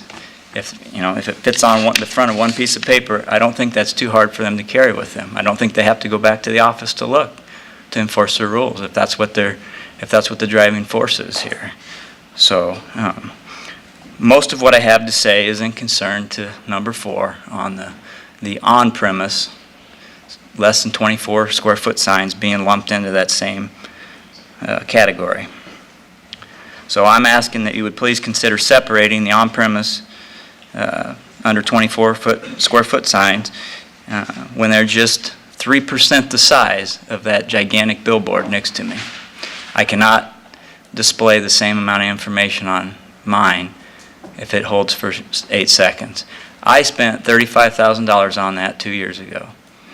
That is it's an investment. It's going to take me a long time to recover that. It is a great way to get my message out to traffic that's coming by. We want to be top of mind. Somebody might not need something from me today, but a year down the road, they might see something that I had on there that I have for sale or a service we offer. So that's my main concern. As far as the 2020 character plan that I've heard Mr. Ludwig bring up a few times, there is language in there that talks about us businesses being able to compete in a global environment. And we're competing with resellers on the internet. And I need my message loud and clear at home because the guy in Texas is shipping parts to my customer that lives in Des Moines, Iowa. And as far as the community character plan, it does talk a lot about balancing business along with our neighborhoods. And I ask that you look at that as well. And then as far as number 5 on the pole signs, I am concerned that we are in kind of limbo. We're kind of where we would like to expand, but we are trying to decide if business warrants that. And if I change, I have set ourselves up to be able to expand with some properties that we own right behind it. And if I change my site plan, then I have to redo that whole sign. And it's kind of hard to see the landscaping there, but I put a ton of money and time and sweat into that myself. And to have to start all over and put a monument sign there, which will block traffic as they're trying to come up to the stop sign and look to cross, is a concern of mine. So I want you to think about those businesses that are looking to expand, that this may hold us back some. I mean, Jeff, you have 1 minute. Okay, thank you. Based on the logic that Mr. Ludwig had on the pole signs and that suburbs have gone to this, I just don't think that is something. Things are different in Des Moines. Our buildings are closer to the road. There's just a lot of factors. There's a lot of factors that need to be considered. And if we're going to use the suburbs to set precedents, if you drive through the suburbs, they're 24 square foot and under on-premise signs are scrolling messages. They're scrolling video. They're doing the things that we're talking about banning here in Des Moines. So if you want to use the suburbs to set precedents for one, I think it kind of contradicts itself. on the video component that is a very liberal definition of video, at the least. Thank you very much. Thank you. Any questions? Thank you.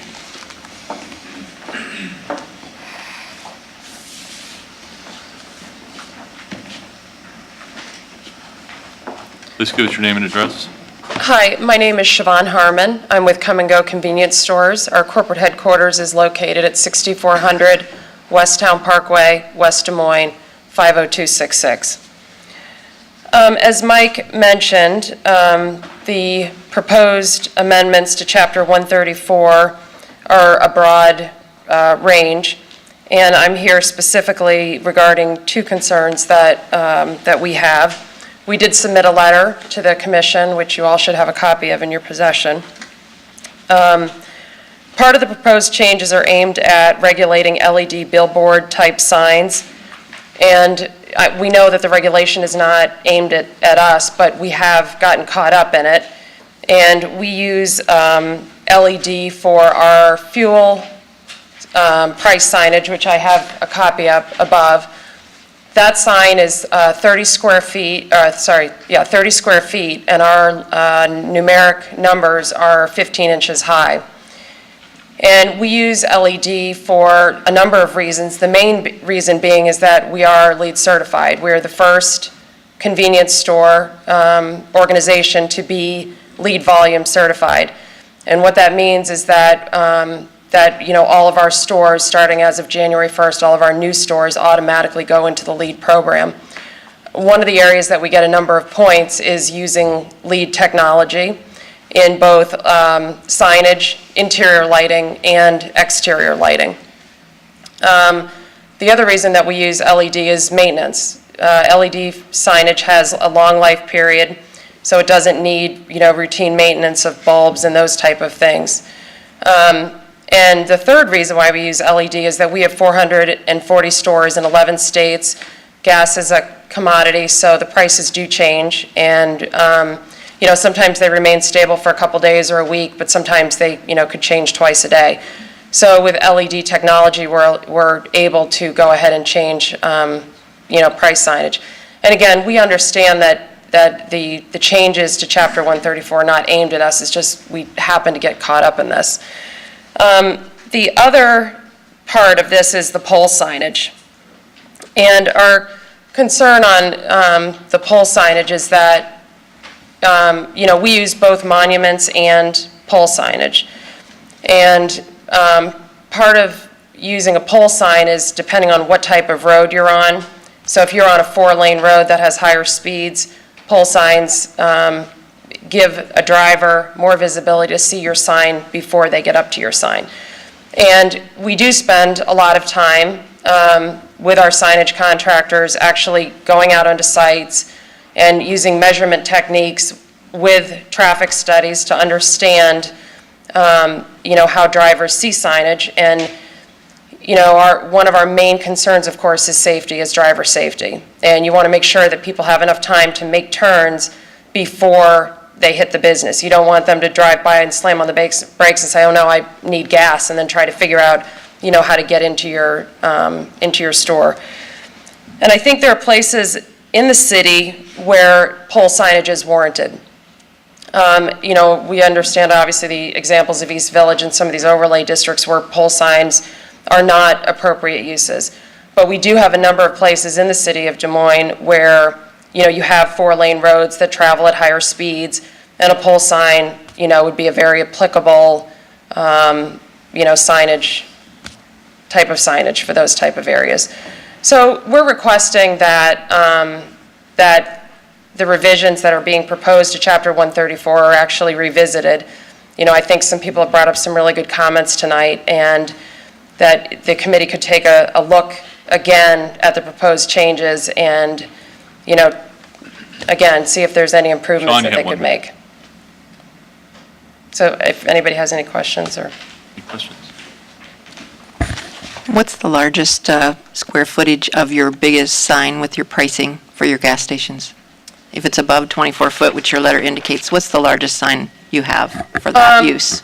I don't have, this would be the largest that the 30 square foot sign is the largest that we use on our monument signs.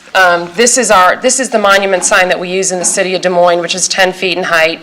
We have 2 stores right now that we're building that are coming out of the ground this summer that are both permitted with this sign.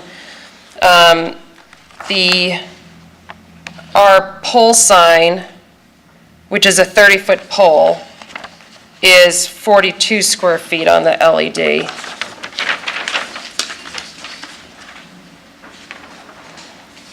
So again, that's, 42.08 square feet on the LED. And I think those letters, if I'm not mistaken, I want to say they're 18 inches.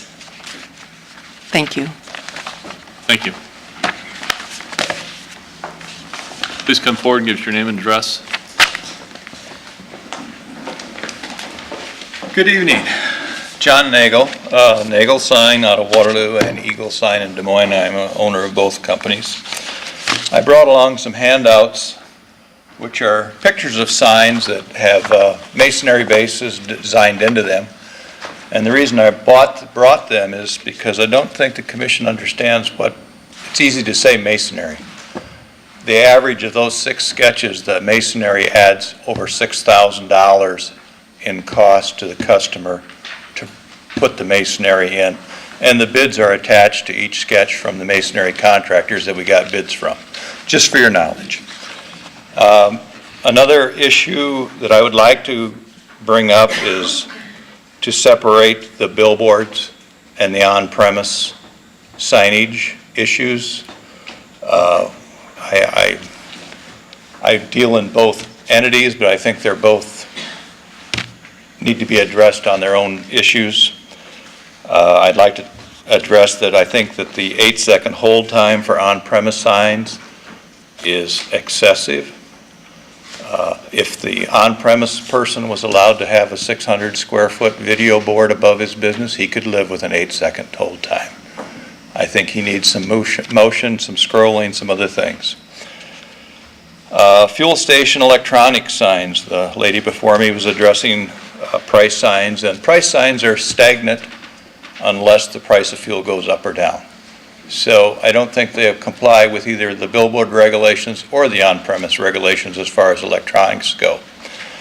I would like to see the square footage of the electronic portion of any on-premise gas price sign be incorporated into the total square footage that premises would be allowed.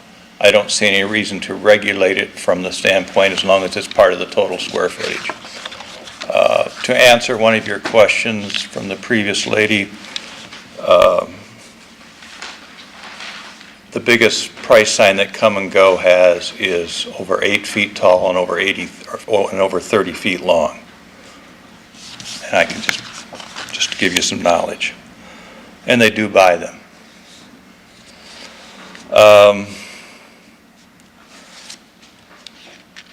I think the whole signage issue here is kind of coming down the road like a freight train. It came to a boiling head. I think that you really should just table the whole thing and let it become part of the comprehensive zoning plan that's going to be started here on July 1 and let it work out in that plan on each zoning area, however it's going to be looked at. I think that's where the whole signage thing could be worked out on the comprehensive plan, other than just start banning pole signs and things of that nature. And last but not least, there is a company in Des Moines, Iowa called Translux. Translux builds electronic signs. They've been in this town for over 50 years or longer. Used to be called Fair Play.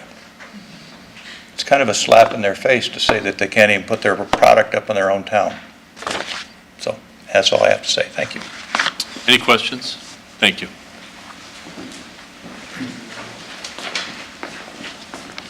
Hello, I'm Jessica Fasalius. I am also with Eagle Sign Company and Nagel Signs. You all should have received a letter from me. I believe it went out in the packet that went out last Friday. I had some different possible solutions to some of these things. I know the neighborhood associations aren't happy with the way things are now, and the business owners aren't happy with the way that we're looking to change things. So my thoughts are there has to be some sort of compromise in the middle. One of the things I've heard is that these message centers and billboards are distracting. I reference a study that Texas A&M has put out. They worked with some highway associations and studied over 135 locations of message centers that were put up between 2006 and 2007 so that they could study the before and after effects for a several-year period. There is a negligible difference as far as accidents at these locations. So these EMCs are not the distraction that people want to sometimes think they are. Another study that I had cited, another issue I think they were having with some of the motion is the brightness and not necessarily the motion itself. There was a study that Dr. Lewing, who is a doctor of lighting sciences, had put out saying that his recommendations for a nighttime brightness is 0.3 foot candles, or another industry standard. If you, a lot of these signs are measured in nits. The brightness is measured in nits. 750 nits at nighttime, or between 7,500 and 10,000 nits daytime. So I think if we put some lighting restrictions possibly on this, and that can be done by putting a photo cell on the sign, so it'll automatically regulate itself. Or if people are having an issue with these signs and how bright they are at night, even maybe putting like a midnight to 5 a.m. off time on them. A lot of these businesses, if you have a 24-hour business, that obviously wouldn't work well for them. And I know Chicago actually just passed this week a regulation where if you are a 24-hour business, you could leave it on 24 hours, but if not, I believe they have the midnight off time now. So that's another direction you could go. But I think if you make some of those changes for brightness, that perhaps we could make some concessions towards the business owners, possibly allow them the motion that they want, if not the full video, maybe somewhere between a 1 and 3 second hold time so that they can get some of their more of their information out there. Because like a lot of them have said, they are much smaller than the billboards and they're really competing on the same level and they need to be able to get their message out there.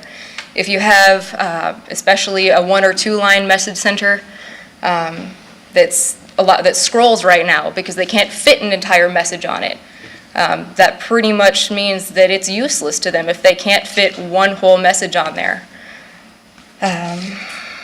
And as far as pole signs go, I think that's something we need to look at along highways and interstates in Des Moines. I don't have a problem building a monument sign. I build monument signs all the time. My issue is going out along highways. A 22.5 foot tall sign isn't going to do anything for you. An example I have, the Bob Brown dealership in Urbandale. That sign is 50 feet tall and it's on top of a hill. If your business is lower from the highway and you put up a 22 foot tall sign and you don't have the advantage of that hill, nobody's going to see you, nobody's going to know you're there. Come and Go had gotten up here and said some things, and they have a lot of gas stations that are along highways and interstates, and that really means something to them.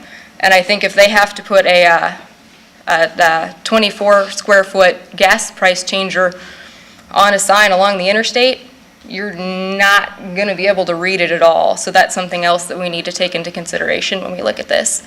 That being said, I think there's a lot of studies out there that are readily available that we could look at. Jessica, you have 1 minute. Thank you. That we could look at, and I would maybe advise that we take a step back and slow down this process a little bit and look into some of that so we can make the right decision for the city so that in another year or two, we're not going down this path all over again. And, as John said, maybe just include it all in the comprehensive zoning so we've got the time to do it right, so we're not doing it again and again. Thank you. Thank you. Any questions? Thank you. Please step forward, give your name and address. Mark Lyle, Ultimate Auto Wash at 4411 Southeast 14th Street. I'm sorry, it's Garth? Mark Lyle. First of all, I only got 5 minutes, and I'm going to try to go fast. I'd like to thank you guys for your time. I mean, everybody here is into this, and I understand. I have no fight in the billboard sign at all. It's all about the 8-second rule. I'm a small business. I have an operating budget. We bought the sign 4 years ago, tried to put that in the budget, and that was my advertising budget so we could use that. And it's a great way to advertise. We're down on the bottom of a hill. It's hard to see. All you see is rooftops when you drive by. I needed something to stick out. People, they comment about my sign all the time. Not even what it says. It's just like, oh, that's the one with the LED sign. I mean, you got to have something that sticks out that says we're here, because I got dirt all the way around me. I have no businesses to help me out at all. I mean, I have 9 employees. Some work different hours and everything else. But, I'm trying to help them, keep them in the economy. We have about 3,000 customers, give or take a little bit. I'm in the community. I live a mile away from my place. I mean, I understand. I'm trying to take care of my customers. But I bought the sign 4 years ago. They said, and we had that conversation with my sign permit people and the sign rep and Eagle Sign, Joe, about what size do we get? Do we get a big one? Do we get this? Do we get that? We had that conversation very specifically. If I want anything bigger than 24 square feet, then I'd have to hold it 8 seconds. We ran videos, not very many, scrolling signs, moving signs. They changed various different instruments, seconds and times, depending on what sign we had up there and time appropriate. And I'd go out, look at it, go back in and change it and do it all over again. Things were good until then. I don't believe I've had any complaints on my sign that I'm aware of other than my spelling. That's another issue. It's just not fair. I mean, I buy the sign, you change the rules in the middle of the game. It's not even close. For my sign, and I have probably the biggest one that was allowed, and that's the way I roll, I would have to have 28 of those to keep up with the billboards. You just put me in the same 8-second rule as theirs, it just isn't fair and right. Some of the people here, it's like 200 times of their sign to keep that up there.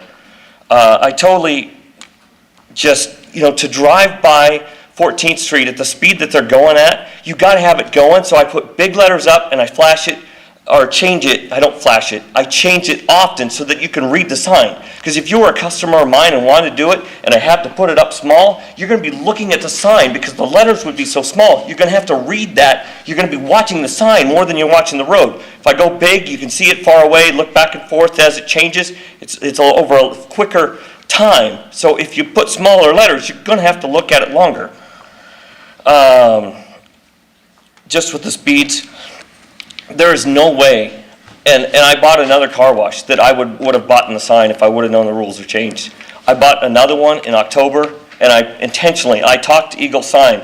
I won't buy it until this rule is figured out, because otherwise I'm going to be in the same boat. That's the business here in Des Moines. I spend my money, do that. I talked to 2 neighborhoods last meeting we had.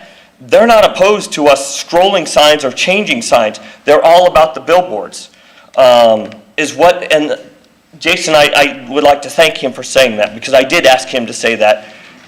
That's true. I don't hear complaints about my sign. I hear complaints about billboards when I hear tonight. Legal non-conforming. So if we had a sign, you would be legal non-conforming, but you still got to hold it to 8 seconds. The city's going to have to go, well, is that one legal or not? They're already going to have to go and check. 1 minute. I understand. They're already going to have to check that to go, that sign's not legal and this one's not. The 8 seconds goes with legal non-conforming. At least grandfather the people that have already spent the money for this in on the grandfather. Thanks, guys. Thank you. Any questions? I was just curious, you may have mentioned it and I might have missed it. What's the square footage of the largest sign you have? I only have one. It's 24 square feet. Okay, thanks. Anything else? Please come forward, give us your name and address. My name is Donovan Chestnut. I'm with Chestnut Signs in Des Moines, Iowa, 971 Northeast Broadway. I'm also a resident here in Des Moines on the south side. Everybody here had a lot of good points, I believe, in opposition to the text change. So I'm going to keep mine short because most of them were already addressed. My biggest request is just to step back. I agree with what John Nagel said as well when it comes to this seems to be railroaded through. We just need to take a step back, get a little bit more of our resources put together so that we know we're making an educated decision. There's a lot of resources that are available to us that I don't feel have been implemented and looked at. We have the International Sign Association that has all kinds of information to help us put together a reasonable plan.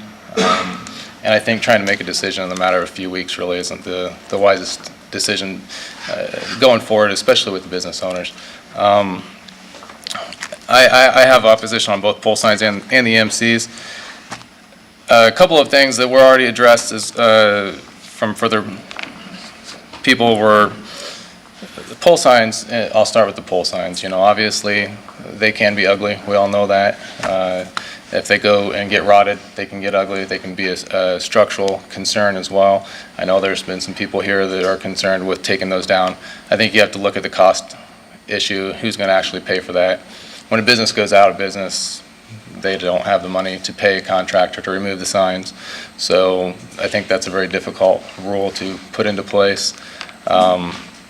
Or it's going to be a cost that the city's going to have to bring on themselves. And if you guys do have sign projects going through, so you know that sign contractors are not the least expensive people out there. So to remove a sign could be upwards of a few $1,000s, depending on the sign structure, and especially if you want to remove the base. You can get into tens of thousands of dollars depending on what the size of the base is. I know that's not necessarily what's at hand, but just lowering the sign down. I think when you guys go down the street, I think it was brought up many times, going from a pole sign to a monument sign, you do have safety concerns, you have visibility concerns, advertising concerns for the business that you have to be aware of. Our city's built different than some of the suburbs. Some of the suburbs, they don't have the infrastructure that we currently have in place when it comes to telephone poles and power lines and that sort of thing. Their buildings are set off further from the street. Their streets are wider. So things are a lot less cluttered to begin with. We're not dealing with that. So bringing signs down to the ground in an already cluttered environment with narrow streets, faster traffic is really detrimental to the advertising aspect of the business. John Nagel brought up a good point when it comes to the cost. When you do lower a sign down, you put restrictions on whether or not they have to have a masonry base, because there's other alternatives to the masonry base that can still look attractive. It does raise the cost significantly. $6,000 is a pretty low price on some of these, depending on the size. I've had masonry bases go in all the way up to about $20,000, and there's no significant impact on the business itself. It does not bring in any more customers to that business, and there's other ways to cover those poles so it's not as distracting. Some examples of just covering poles would be on the south side, there'd be like a Village Inn on Army Post Road. They've got a pole cover, very attractive sign. Fleur Cinema on Fleur Avenue. It does have two pole structures. It's a very small covered pole structure, but it is another alternative to covering signs or covering the poles. So there's a lot of options there without going to a masonry base. Outside of that, Don, you have 1 minute. Thank you. The EMCs, I do believe they do need to be separated from the billboards to the 24 square foot. I'm not sure the animation or the scrolling. I don't know how you're going to differentiate between the two of those, and I understand that's a challenge, but I hope you guys do recognize that there is a difference between the large billboards and the smaller signs. One example I want to use when it comes to distractions before I leave would be on, I think it's either East or Southeast 14th Street, Aztec Motors and BP. They're very close. I know Aztec Motors gets brought up quite a bit. BP has this monochrome color, monochrome EMC, and flashes. Extremely bright, very distracting. Right down the street, Aztec Motors, full animation, full color. It's not as distracting. So there's a major difference just by the brightness of what you do and how you utilize it from there. So, thank you. Any questions?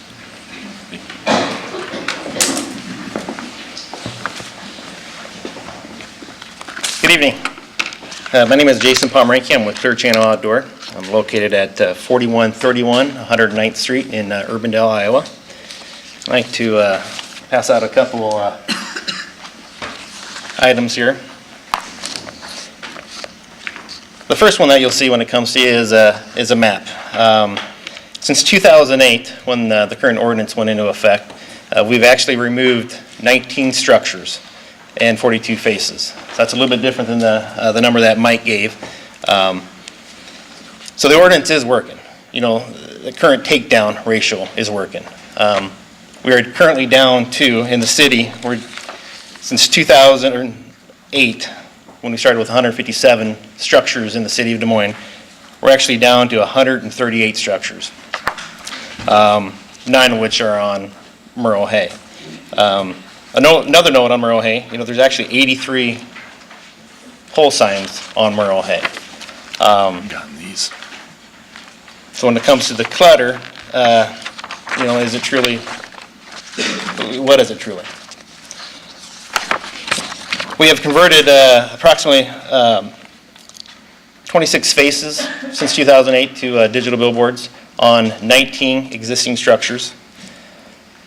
Recently, it's been brought up that digital billboards are popping up all over the place. Well, there's nothing further from the truth. The latest one that we put up was at the Playhouse, and that was in February of 2014. It wasn't until 18 months ago that we installed our most recent one prior to that. So they're not popping up all over the place. When it comes to organic growth is new builds at new locations. There hasn't been a billboard, on-premise billboard built like Clear Channel, and I don't believe anybody else, since 2006. So the ordinance is also working. Des Moines has a very strict ordinance when it comes to sign and off-premise signage. Thank you. Any questions? Thank you. Good evening. My name is Tim Jamison. I'm the president of Clear Channel Outdoor, and my address is 4131 109th in Urbandale. So I guess I am the villain, since I own the lion's share and represent them here in town. But the interesting facts, Jason said a few of them, but the reality of it is Clear Channel has been in business, or its predecessors, for over 100 years in this community. We've been licensed, we're tax-paying, we have aided the city, county, and state so many times that I can't. In the last calendar year alone, we have given back almost $1 million back to the city. The funny thing is, when I came to the last meeting here, my sales manager received a phone call about 5 minutes before I walked in the door from the Des Moines Police Department asking to speak to me to see if we could allow the Des Moines Police Academy up on the billboards because their numbers are low. And what product did they want? They wanted digital. And the city council, when they go to get reelected, they come to me. And what product do they want? They want digital. The FBI, what product do they want? They want digital. U.S. Marshals, what product do they want? They want digital. We have partnered with the city on gun buyback programs with the sheriff. We have partnered for prescription drugs back, wanted felons, Amber Alerts. When there's floods, who do they call? Me. When there's a road close, who do they call? Me. When a bridge closes at 63rd Street, who do they call? Me. Do you see my point? And yet I'm still the villain. And the reality, it goes on and on and on. Every one of those businesses at 63rd and Grand were up on digital billboards for free the entire time that bridge was closed. So many things get lost. Neighborhoods, we have a couple neighborhoods here talking. But what about the neighborhoods that aren't talking? We had, oh my gosh, Waterbury. CJ, I believe you were involved with that. We helped you with Waterbury. We helped the Easter Lake project. I mean, there's neighborhood after neighborhood after neighborhood. And we've been doing this for years and years and years. To date, Michael, I can believe I can answer this question. Have we ever broke one law? I can't speak to that. We have never. I mean, there's never any law that has been written we've done. We're the most regulated company there is. He told you all the regulations, and we've never broken one of them. So as far as a partnership, I don't know what more you'd want out of a business partner. That's not even saying, what does Wells Fargo do without billboards? What does Principal do without billboards? What does Blue Cross Blue Shield do without billboards? What does Methodist Hospital, Mercy Hospital do without billboards? Every one of the people that vote for the city council, our members, are our clients also. You know, so many of the things we've taken into consideration here, we're missing. The reality is, Businesses prosper and grow in Des Moines because they have a product to move. We help them move their product. So it does get a little old year after year hearing about the big bad billboards, when in the reality, you know, I pick up my phone and it's another city councilman, or it's somebody at the city level, or it's somebody at the county, or it's somebody, you know, the last one was paying taxes online instead of in line, and that was another one. They wanted specifically digital outdoor. So how is it that everybody wants it, but yet it's such a bad product? See, this is where my problem comes. So, I mean, I can go on and on. That's not even a list of all the PSA clients. I have actually had to hire somebody to handle all the PSA requests. One person, that's all they do. And of course, we make no money at it whatsoever. But that's part of being in a community. That's part of giving back. And that's part of Clear Channel. Thank you, sir. You know, and Clear Channel does this everywhere. We have over 1 million advertising faces in 45 countries and 5 continents. Now, we don't exist in those communities, states, and countries without working with the city. And this is a prime example in Des Moines, Iowa. So it's hard to sit there and listen to some of the stuff that's said and some of the numbers that were given that I know were incorrect, because I challenged Jason to do it himself. I said, go out and drive, count the numbers. There hasn't been a single digital built until last February in the last 18 months. And so these comments about them popping up is absolutely ludicrous. It's just simply not the truth. I'll take any questions. Any questions? Yes, sir. Tim, will you tell us how many digital are in your inventory? Total inventory, Jason, where are you at? Right here, 30. Total of 30. Out of 138, is that what I heard? 31, actually, Thank you. but in the metro, it's 20, or in the Des Moines proper. Thank you. Greg. I have a question. Do you know how many signs you built prior to the threat of the ordinance in 2007 along ML King, for instance? I'll help answer that. There are 4 signs along that corridor that got put up during that time because you were hedging your bets. And so you might not have had a lot in the last little bit of time, but you built a whole bunch before that in anticipation of that ordinance. I would have to disagree with you, sir, on that one. Another thing, people don't realize, they're talking about this board across from the school. At one time, ladies and gentlemen, there were 7 billboards. There was 2 at 42nd and Crocker. There were 5 billboards on the roof of that building, Roosevelt Shopping Center, and 2 in front of the Playhouse. So if you take 5, 2, and 2, that's 9. Today, there's 2. So talking about numbers coming down, and we can show you the pictures, and I can show you the permits to prove it. So, I mean, numbers are numbers. Any other questions? Thank you.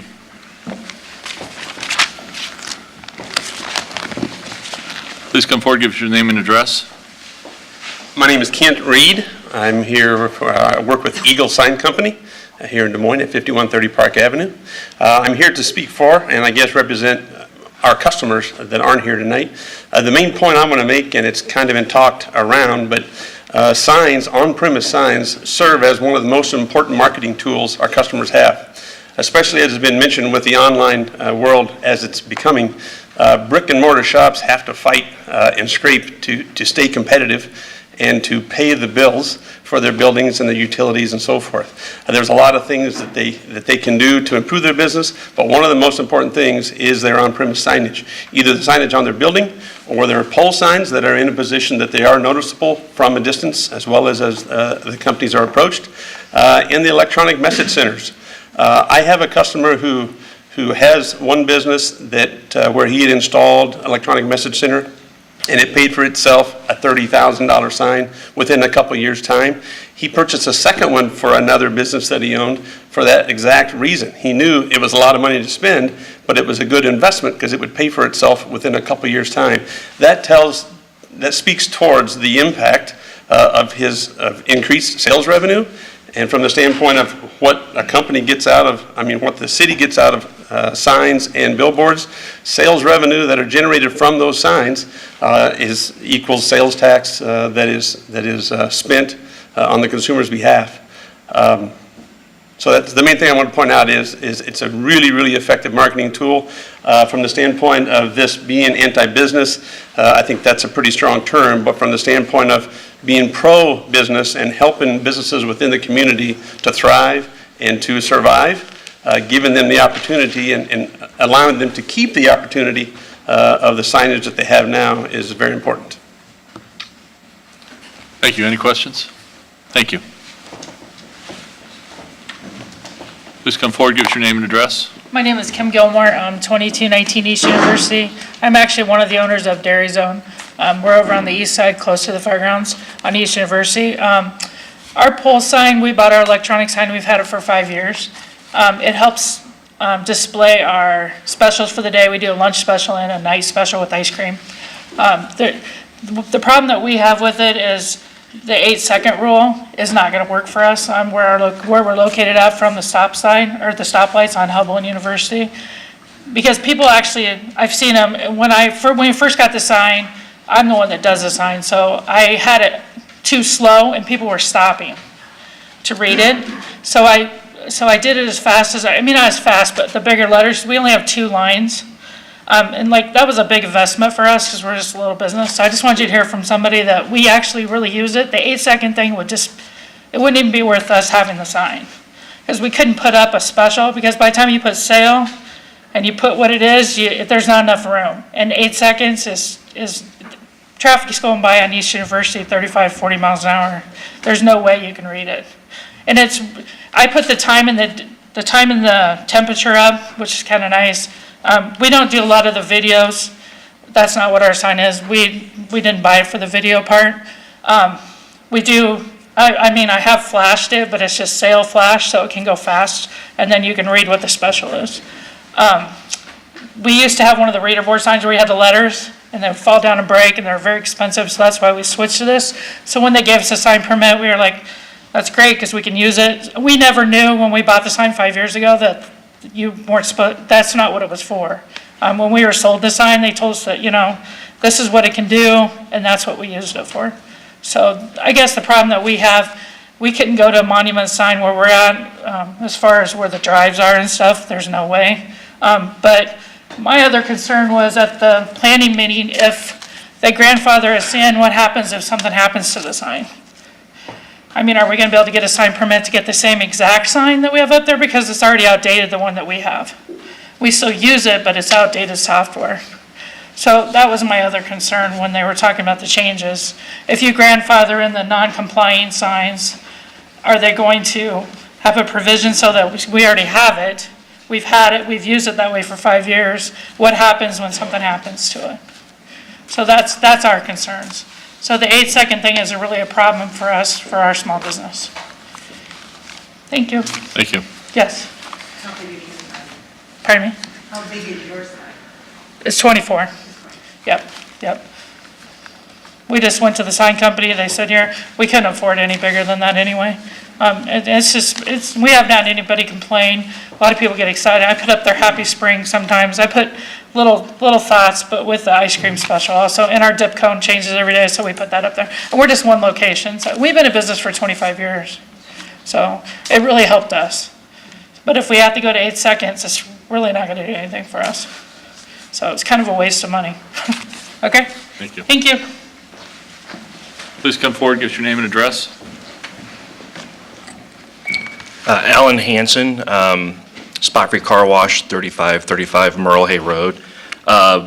We bought the business in 2001, and right then, part of the issue with that road is the DOT has jurisdiction over that portion of the road since it's a highway in regards to traffic planning. They came out with this concept of doing frontage roads on both sides. So a lot of the people, businesses in that area held off on doing things with signs and things because they were going to lose a lot of frontage along that road, and that hasn't been discussed by anybody here. Because of hard financial times, the DOT dropped that plan. There were public meetings, I went to them, everything else, and so that's always been on the threat of the back burners, what's going to happen there. I finally kind of just spent my own money, lowered my sign to a monument level. It's a pole sign we got a permit for, cut it off, put landscaping around it. We think it looks nice. We have a reader board. We're just getting ready we're like a week away submitting plans for about $175,000 remodel on that location. And now, as part of that, we were going to do a sign, the last thing, with an EMC on the bottom portion. We were actually putting in a smaller sign, smaller box sign with an EMC. Well, now with what I understand, I think we're going to have to go through a re-application process for that probably, since we hadn't applied for the sign permit. And because it's a large enough project, I don't know that we'll be in compliance of being in the proper setbacks now. So I'm trying to, now we're going to kind of throws a whole wrench in the thing.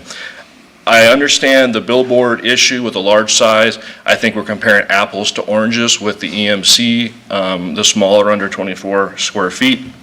The pole signs, I have sites with pole signs. The problem we run into is, as has been mentioned, there's a lot of narrow roads, or through road widening, the curb and gutter has been pushed very, very far back to the actual property line. Now we have contractors that want easements for fiber optic lines. So you get to the point where to have a decent sized base for a monument sign is very difficult to get in some of these areas. The only way you can really do it is with a pole sign, because there really isn't room in some of these areas, particularly with parking lots and things like that. A lot of the building design in Des Moines and the layout is different than it is in the suburbs, as you've heard. The other thing I worry about is the safety, especially on Merle Hay Road. The traffic goes faster than it should. Our numerous, requests to the police department to do things have gone unanswered.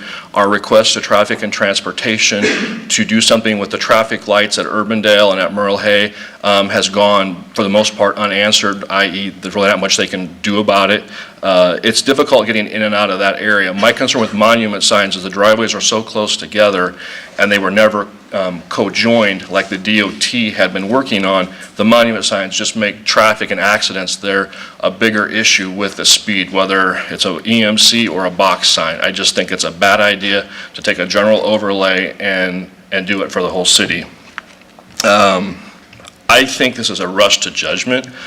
I watch the news, I read the newspaper, and I just feel, I felt this was about billboards until I got a phone call a couple days ago, and they said, no, this is about pole signs and EMC signs. And I don't think that the city council having one workshop and one public meeting is enough time to study this issue when you think about the number of people that it affects and the amount of money that it affects. We are a small business, and I do rely on a lot of out-of-town traffic from Merle Hay Mall. I have a competitor 2 blocks away.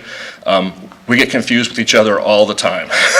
And so as part of that process of doing an EMC on our sign, and we weren't going to do live video, action video, it was just more a matter of do a smaller box sign so that we could say either car wash, touch-free, self-service, or whatever.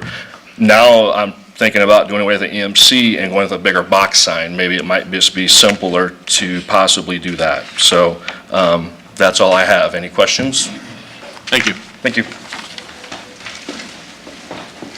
Please come forward, give us your name and address. Thank you. Steve Britton, 6401 Southeast 14th Street. I'm the operator of the Cozy Cafe that sits on 14th and Army Post Road. This is a business that has changed hands probably 4 times in the last, 4 or 5 years, and we're trying to make a go of it. We feel like this electronic sign that we have is going to help us. Since we've put it up, we've seen a growth in our sales, and I think it would just be just a really bad thing to make it go away. I sat there at the light the other day watching it, and I got to read the whole sign while I was sitting at the stop sign. It scrolls, it's 12 inches tall, it's 3 feet long, and it's affected my business in a positive way. I think it's something we should keep. That's all I got to say. Thanks. Any questions? Thank you.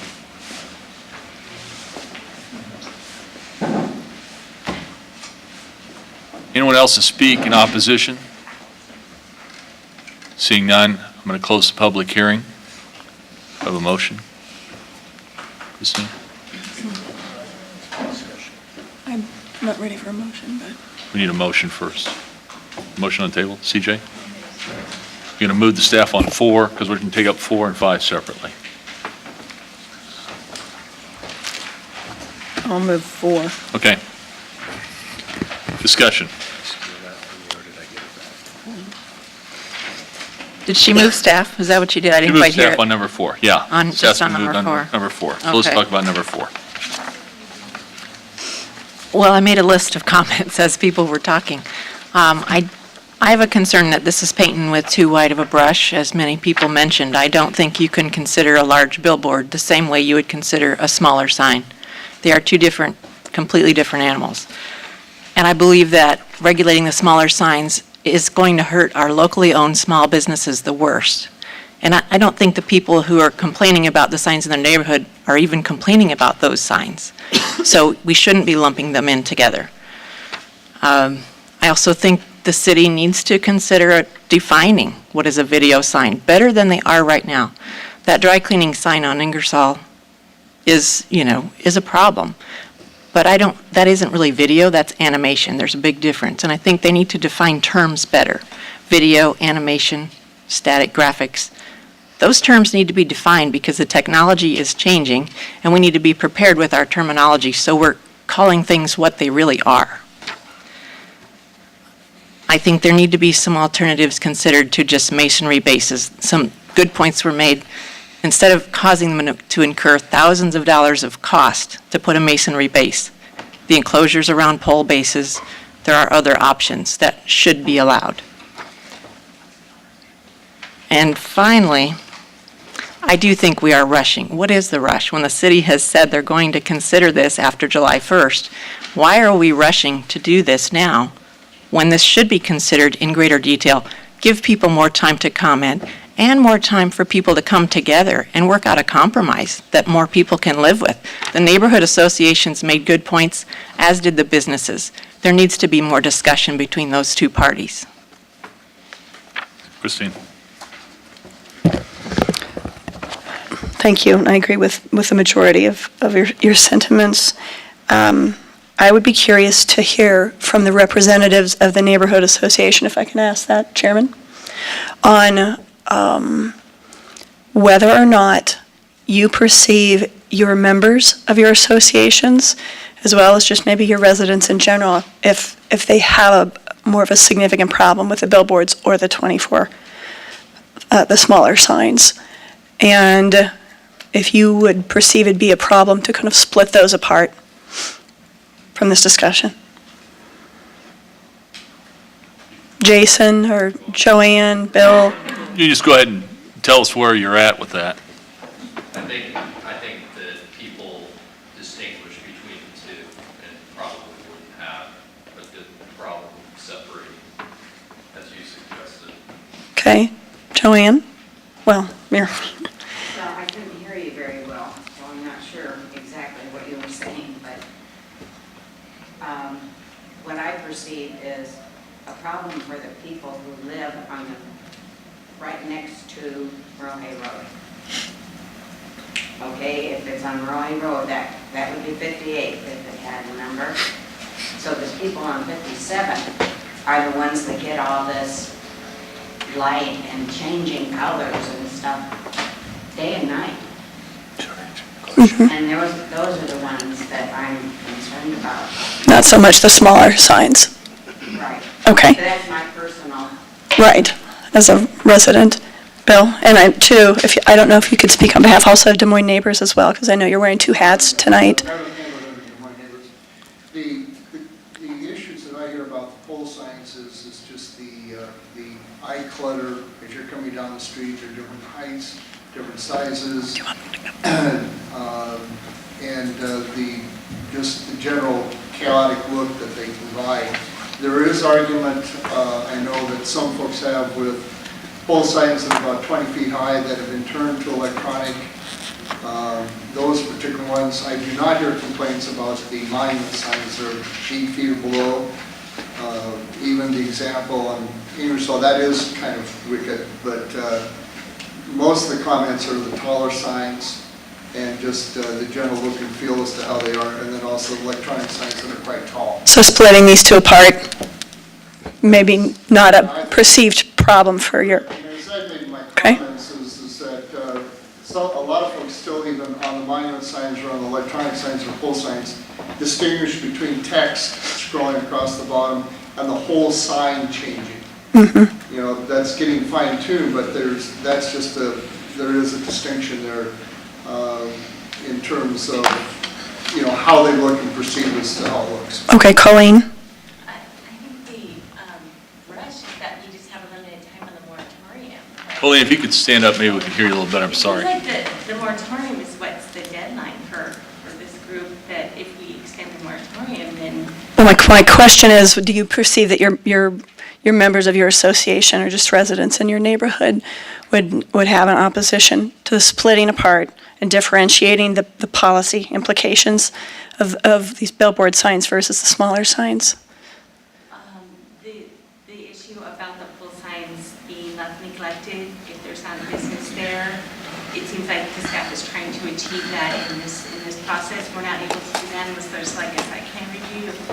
So how do you, I'm just trying to figure out how to also assist the staff with their implementation. Okay.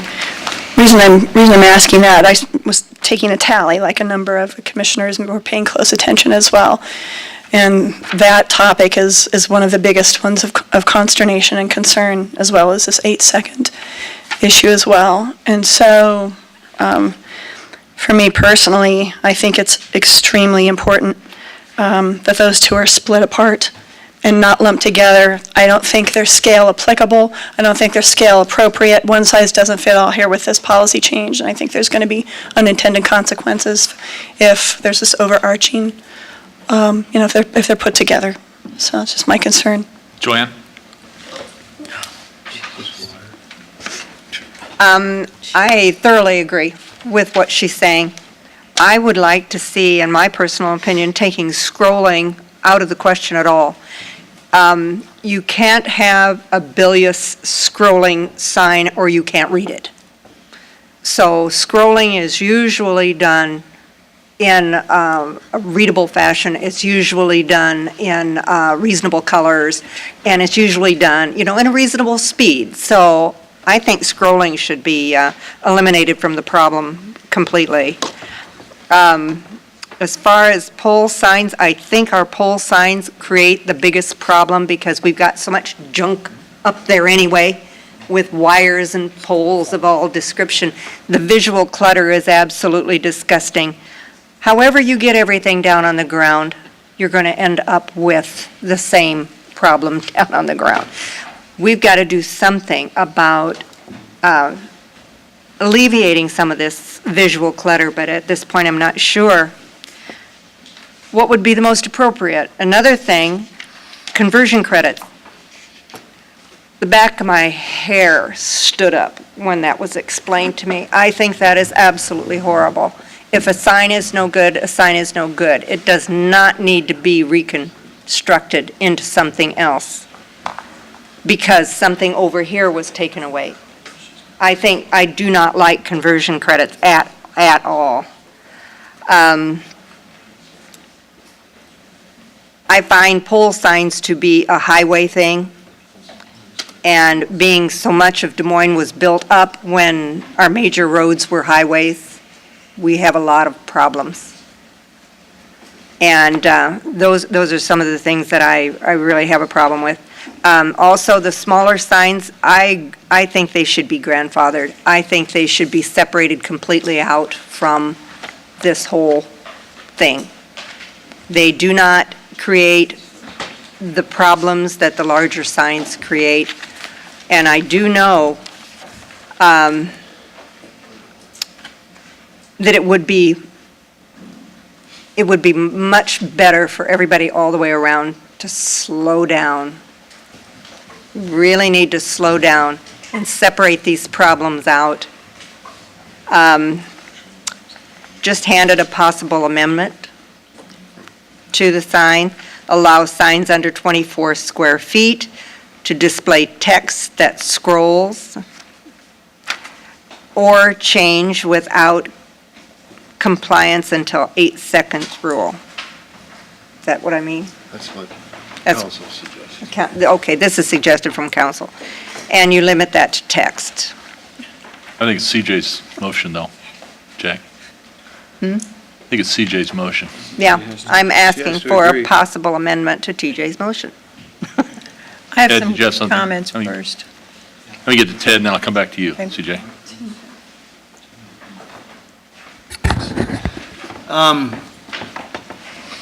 Staff didn't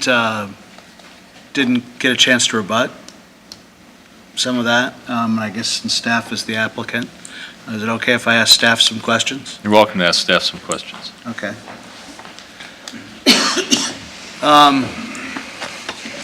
Sorry to call you staff, Mike. I've been called worse. By me. It's my understanding that the genesis of this, ahead of the comp plan changes, potential changes, maybe a little more considered, a little more studied, is to address several current concerns, put something in place for now. I guess what I'm asking is does staff partially agree with some of these things? I mean, you had to work quickly to come up with something. Would the city staff have much of a problem waiting to address this in the comp plan? I think we've tried to keep the scope of what's being presented fairly limited. There's been a lot of push for expanding the scope of what we're presenting tonight through the workshops and others. We've held fairly consistent that we need to maintain a very narrow scope.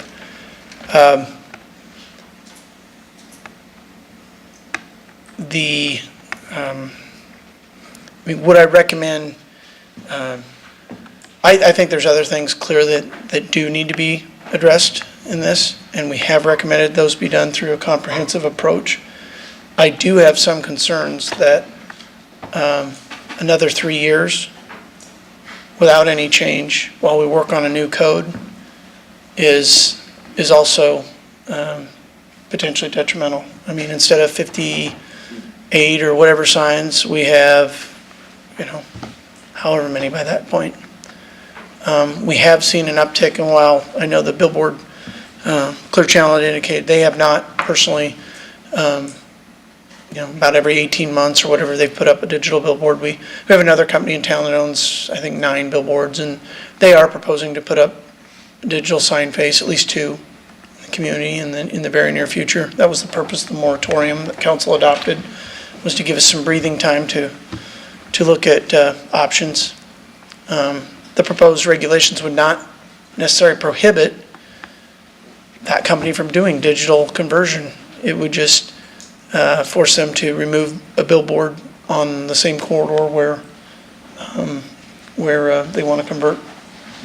I do know the smaller 24 square foot signs, I mean, we've heard most people saying they put them up in the last 3 or 4 years.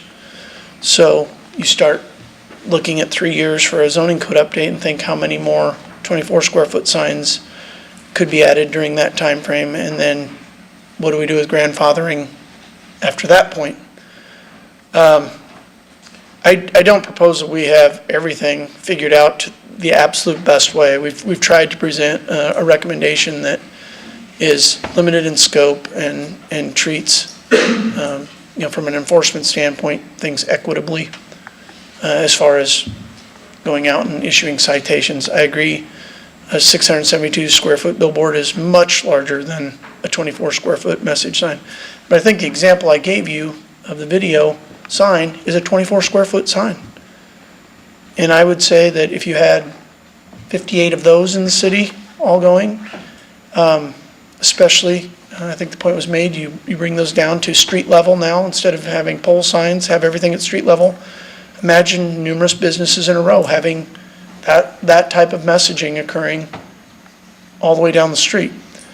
So while I think billboards are being singled out as a major concern, I don't think that's anything new.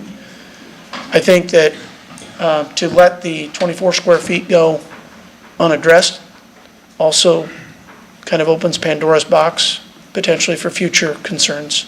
And I have no doubt that in 3 years' time, we will be back here talking about 24 square foot signs or less and questioning potentially should we have done something 3 years prior if we wait that long. So I understand the business's rights to regulations or to these signs. It's important to their business.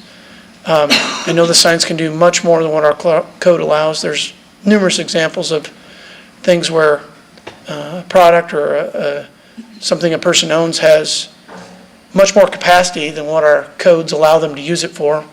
A car can go much faster than our speed limits in the city. And so, from that perspective, it's not unprecedented that we regulate usage of products. So,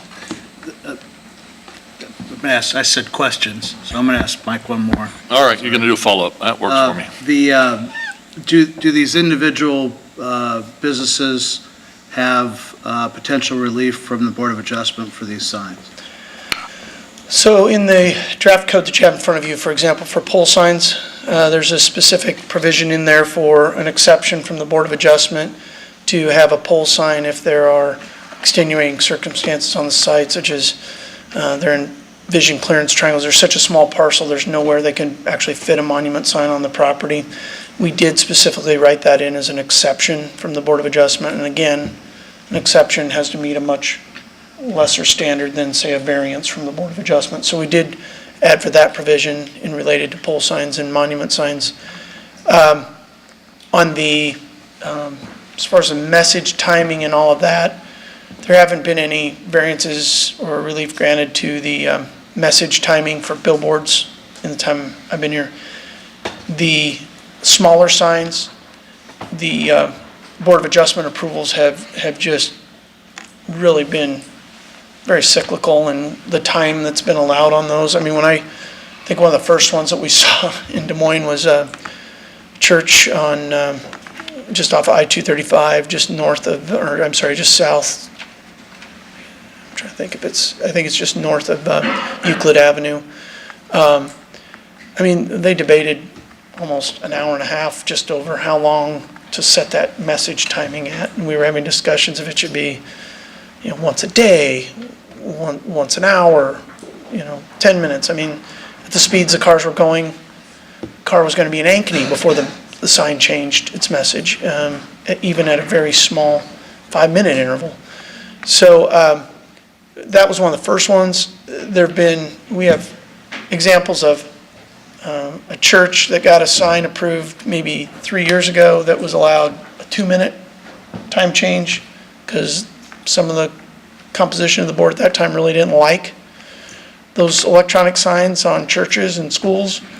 There's now been a changeover in the board, and they've kind of gone along with the staff idea of this 8-second rule. So you have two churches side by side, one's regulated at 2 minutes and one has 8 seconds. And the one that's regulated at 2 minutes has come to us and said, how can they be at 8 seconds and we're limited to 2 minutes? And their resolution right now is to go to the Board of Adjustment, pay $300 to go to the Board of Adjustment and seek an amendment to their previous approval.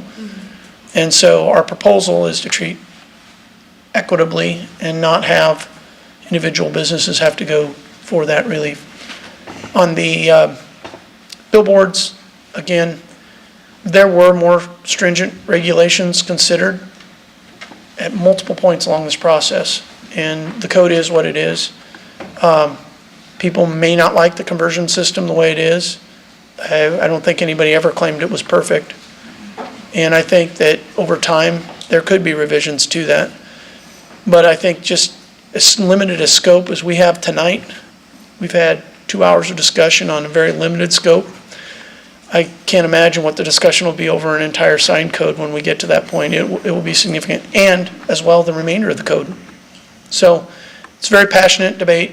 I'm not claiming that anybody's right or anybody's wrong, but we've tried our best to keep it limited and present something for consideration this evening. So. CJ, you wanted to say something? I have a couple of comments. First of all, I want to thank everybody for coming here tonight.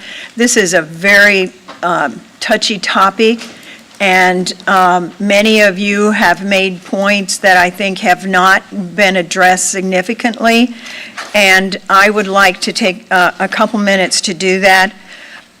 First of all, someone mentioned that signs around schools.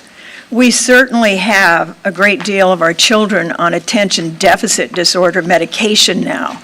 So if this could help these children in the schools by reducing this light, it would be something we could do for future generations. The other thing was, one of you spoke to technology. And I think there's the use of these signs are 2 points. One, you identify where your business is, and then some of you are using it for marketing and marketing alone. I can't think of the last time that I drove by a sign and it said, I want to go in there. I'm going to drive in there and make an appointment.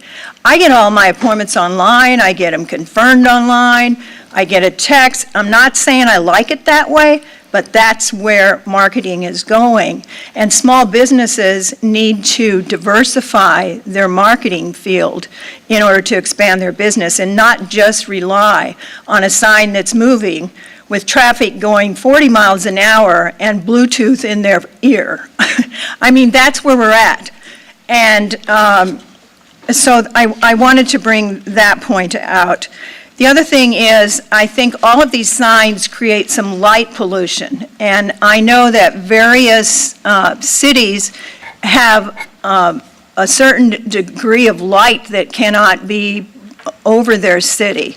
And that's all part of, whether you believe it or not, with the environmental changes and global warming, it's light pollution that's contributing to that.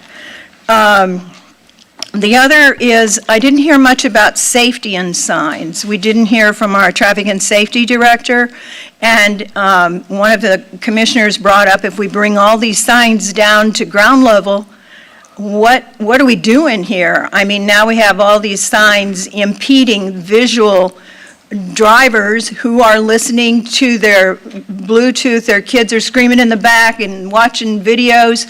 So I think we need to rethink this whole thing and not saddle future generations with old technology. And that's what we seem to be arguing over, keeping or letting go of some technology that may be many years old. I don't know if this is legally possible, but certainly some of the small businesses should qualify for grandfathering with the expenses that they have committed.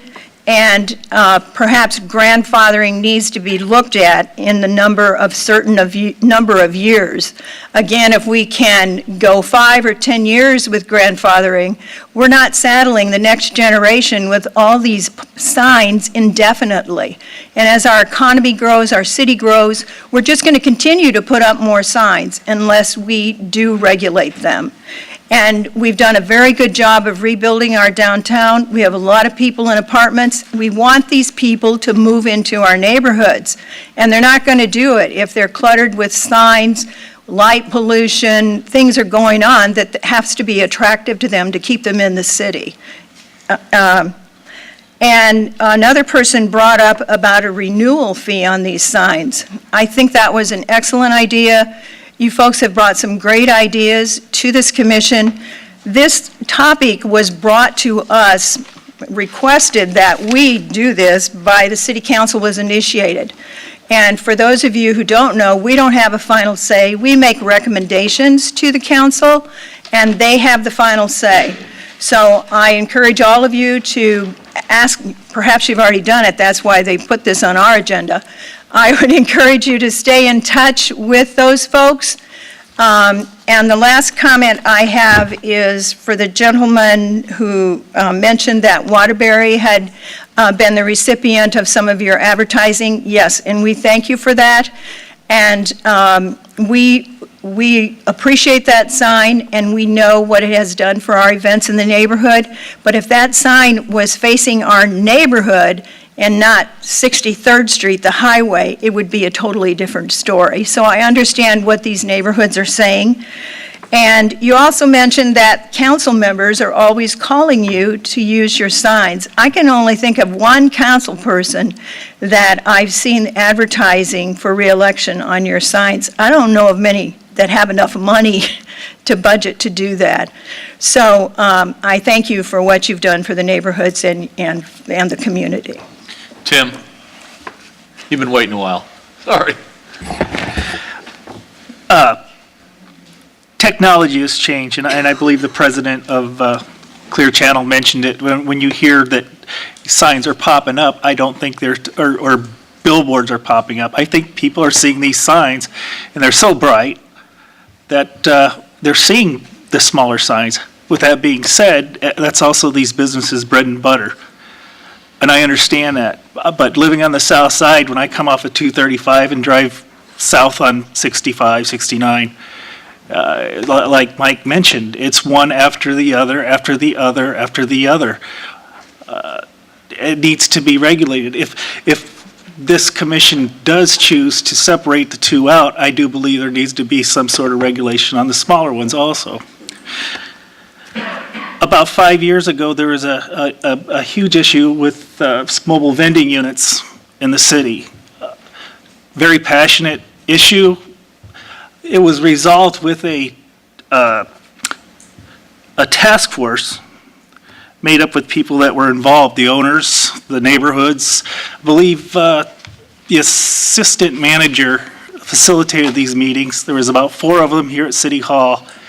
And after they hashed things out on both sides, I believe they came to an agreement that everybody was at least satisfied with. And that would be my suggestion to the council, is they initiate a task force to look at this and get some stakeholders involved. Thank you. Jack? No longer important. Well, sorry. I was keeping count, and there were 23 of you that stood and shared a piece of your mind with us, and I appreciate that. I was thinking that one of the fun things about being a commissioner is listening to what the people have to say. You're all eloquent, and I appreciate that. I'm curious about grandfathering. That word has come up several times tonight, both sides and through you, Mike. Put it in context with what you're asking that we vote for tonight.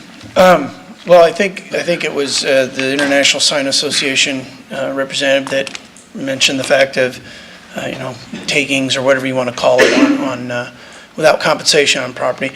Clearly, we have signs that exist that were built under previous codes.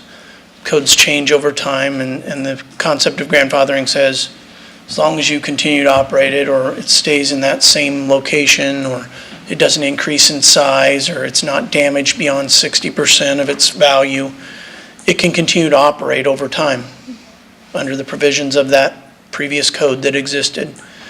I think the question on at least the pole signs, I think the provisions in there are very clear. It's pretty standard.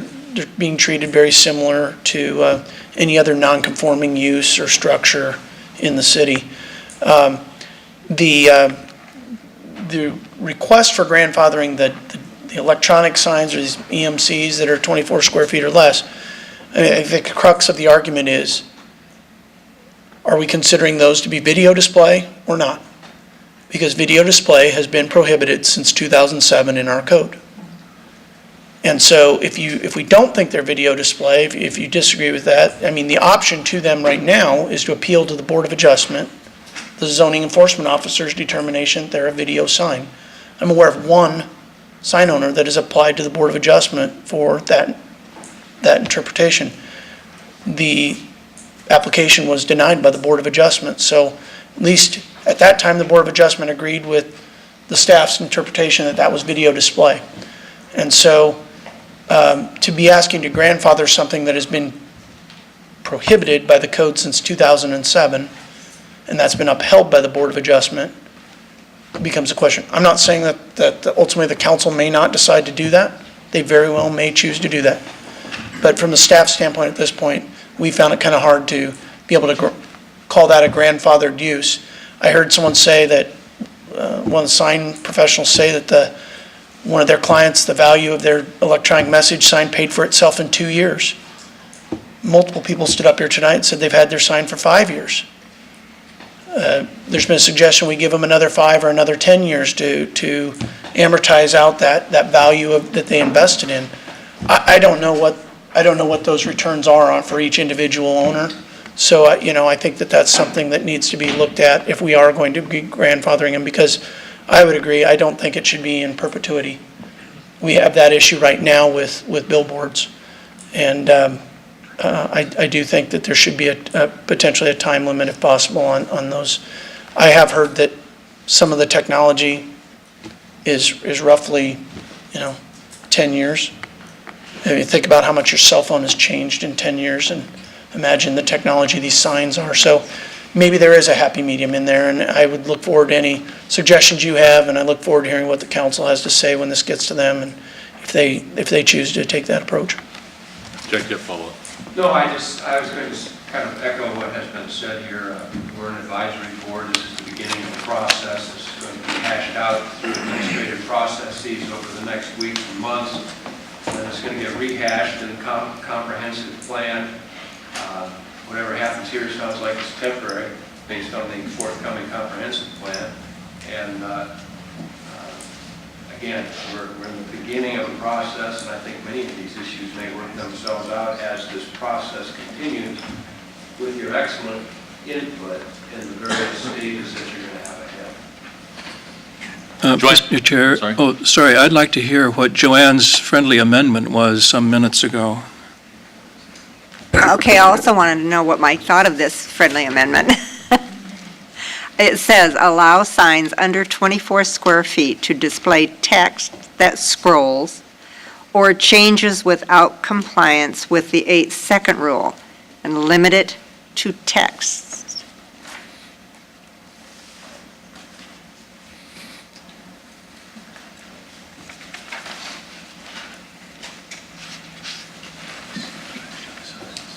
Wait. 24 square feet less. You're all right, Mike? What do you I was just think? waiting. I'm sorry. No, I was just waiting because I knew you were writing it down, so. Yeah, I just wanted to know what you thought of that. Yeah, I mean, that's one way of trying to redefine video display. I mean, further refinement. So if you think that that's a fair way to deal with it, and if you believe that, the scrolling text isn't the issue, you're welcome to make any recommendation you want to the council. Right now, there's a motion on the floor, so I believe you have to have someone agree to the person who made the motion would have to agree to the friendly amendment.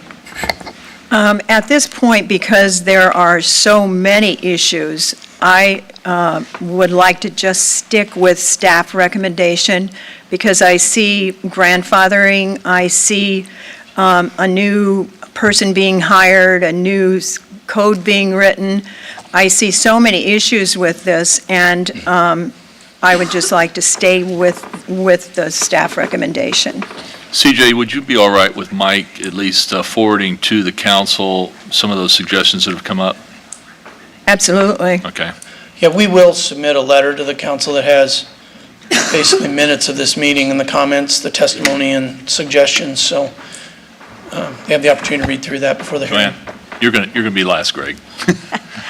For obvious reasons. I was just wondering what that does to the small sign owner, if they are to be, That's a decision I think gets made by council. I mean, we're advisory only. well, I realize that, but, I just see a can of worms. Sorry. Any other questions? I would ask that CJ also, a friendly amendment that the recommend to city council that they initiate a task force.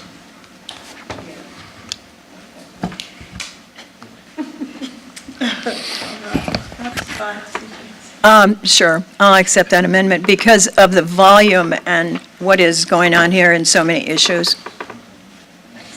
I think everybody else has talked, and Greg, the reason why I have you talk last is because... You want to talk? I didn't see your hand. Go ahead, Greg, I'm sorry. Do you want to go? I don't care. No, go. He wants to close. He wants to go. Just sort of add a few thoughts that I've had here, just for consideration with the board and everyone that's come tonight. I do feel some, trying to think of the right words here, concern and empathy is probably the right word for those that have purchased signs that now there's a debate, or at least there's come to the forefront of debate about what is video. That's obviously, for me, a separate topic that needs to get flushed out. I know that when you design a building, an owner hires a professional to design a building, and if that professional didn't do something to code and is later proved that doesn't meet code, that owner tends to call back that professional and figure it out. So I'm not suggesting that sign companies are at fault here. What I'm suggesting is I think that's a mechanism you need to work through in terms of how that's defined. A couple other terms that I heard a few times tonight I wanted to offer a few opinions on. I've heard aesthetics mentioned several times. I've heard clutter mentioned several times. Those are very subjective terms, you know, what one person considers a good aesthetic or a bad aesthetic or a lot of clutter or no clutter. I would argue, and I think most people would probably nod their head, that there's as many aesthetically non-pleasing buildings or landscapes as there is signage.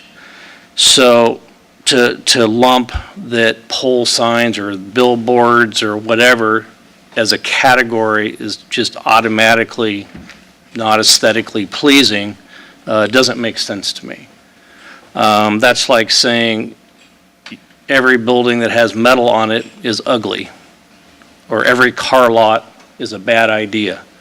That's not necessarily true. So I think that's something that I look forward to seeing hashed out as we go through the zoning changes.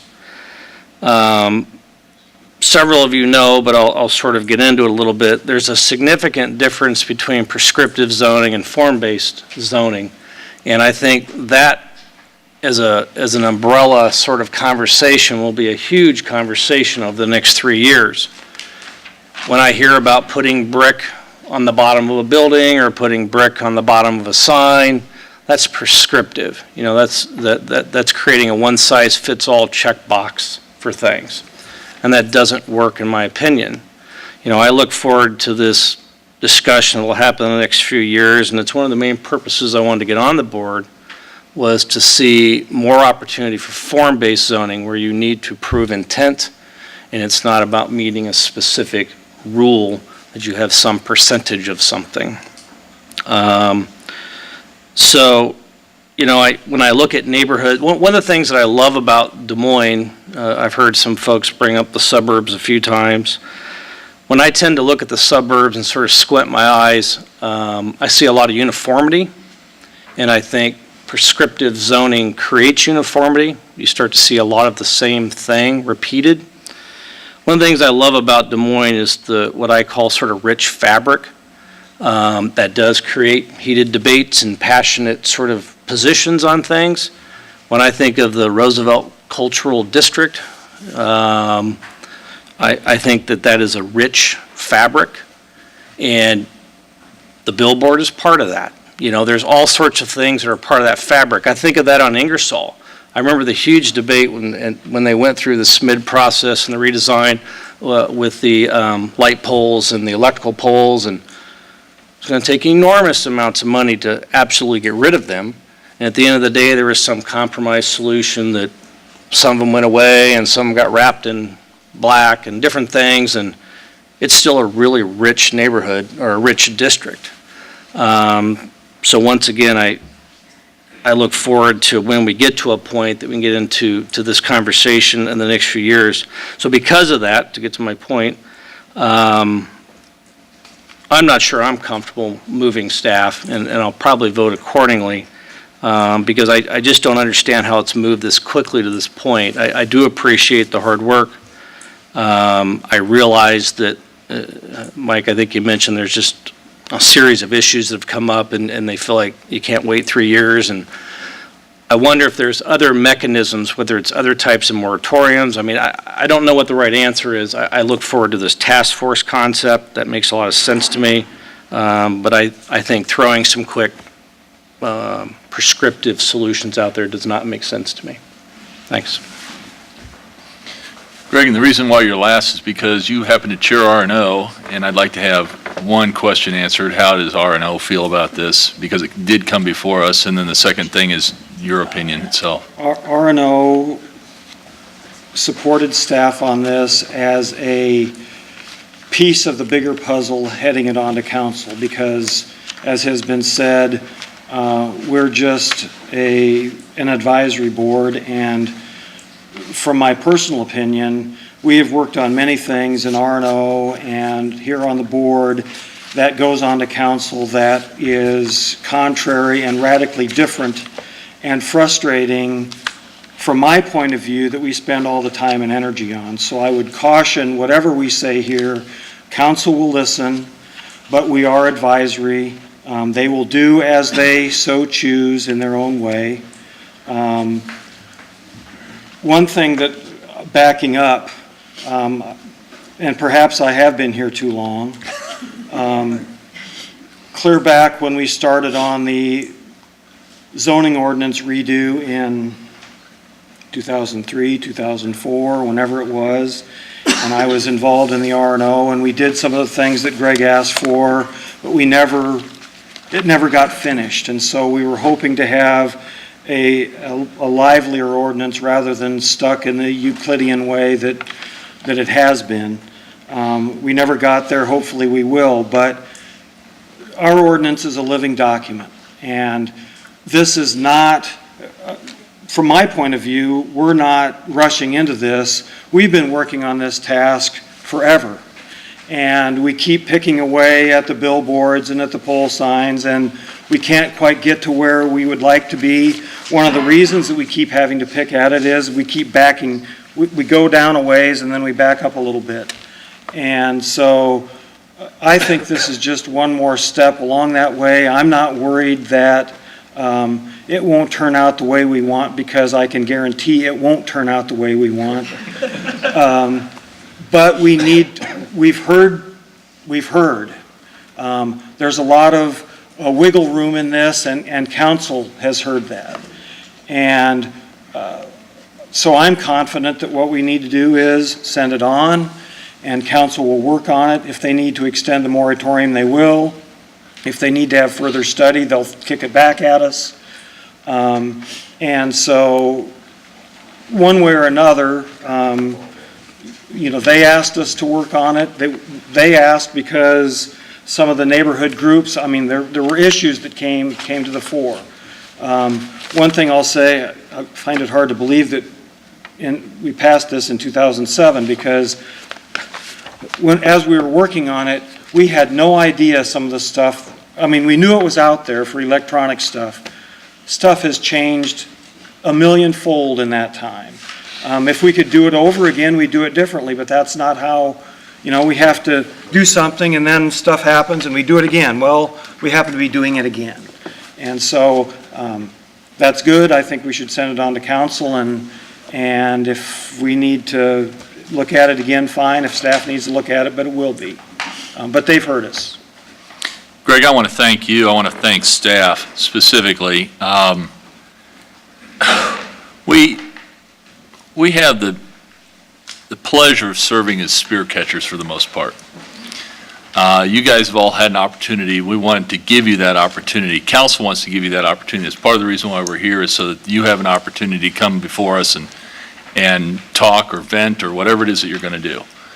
But I want to take my hat off to those people who stand on the sidelines and work through these things. Mike and his staff, and Roger, who's sitting in our background, who's our general counsel, and Greg, most importantly, who is a volunteer, by the way, guys, and who go out and work through these issues and try the best that they can. And are they 100% all the time? Probably not. But I don't think there's anything I've ever done or that any of you have ever done that's 100% all the time. So I want to thank you guys for that. And with that, I'm going to call it to a vote. Everybody understand the motion? The motion is to move staff on item number 4. With amendment on the task force. Right. Any discussion? Any further discussion? Seeing none, all those in favor, please signify by raising your right hand. 1, 2, 3. Can we just hold those up? Yep, we're okay.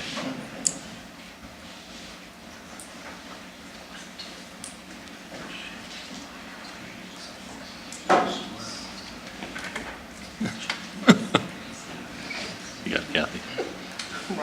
That's all right. We're good. We're good.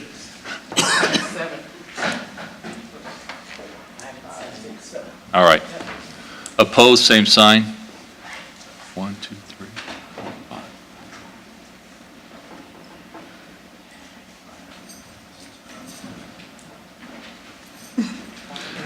It's the rest of y'all, right? That's right. Their arms are falling asleep. Is there any abstentions? Do we have any abstentions? Okay. All right. It passes. Now I'm going to ask for a motion on item number 5. 5 is zoning text amendment to create a citywide on-premises.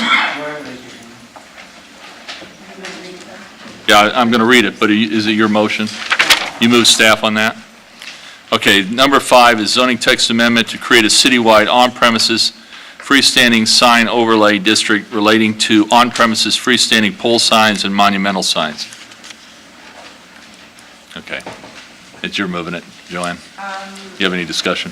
Yeah, if we will have that as part of the discussion that, for the task force discussion.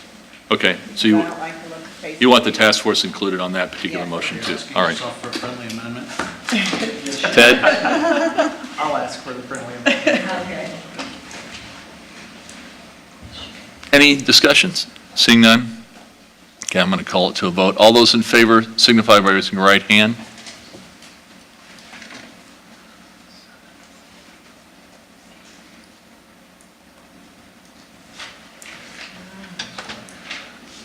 Same 7? You need to get her a checklist. Okay. You got it, Kathy. Okay. Opposed, same sign.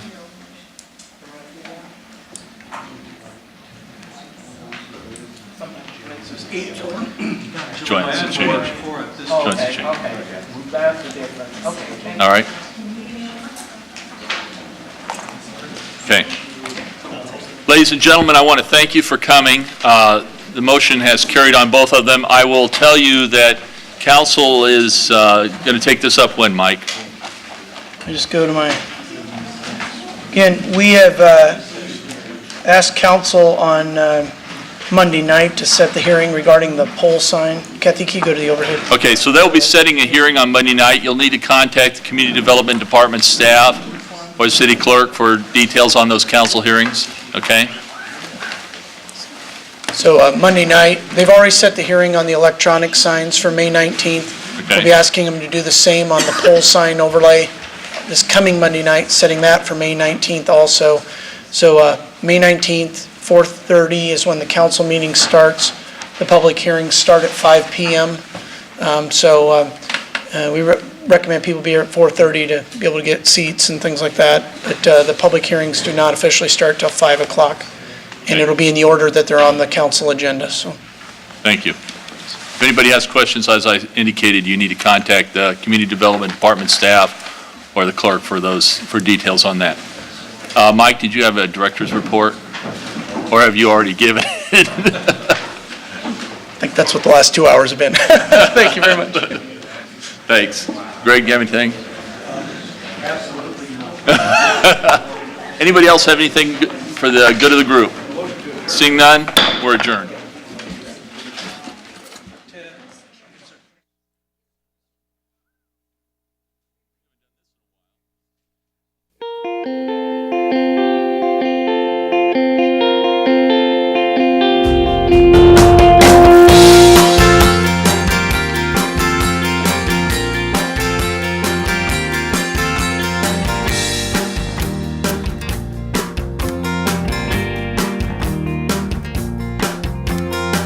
Here we are again.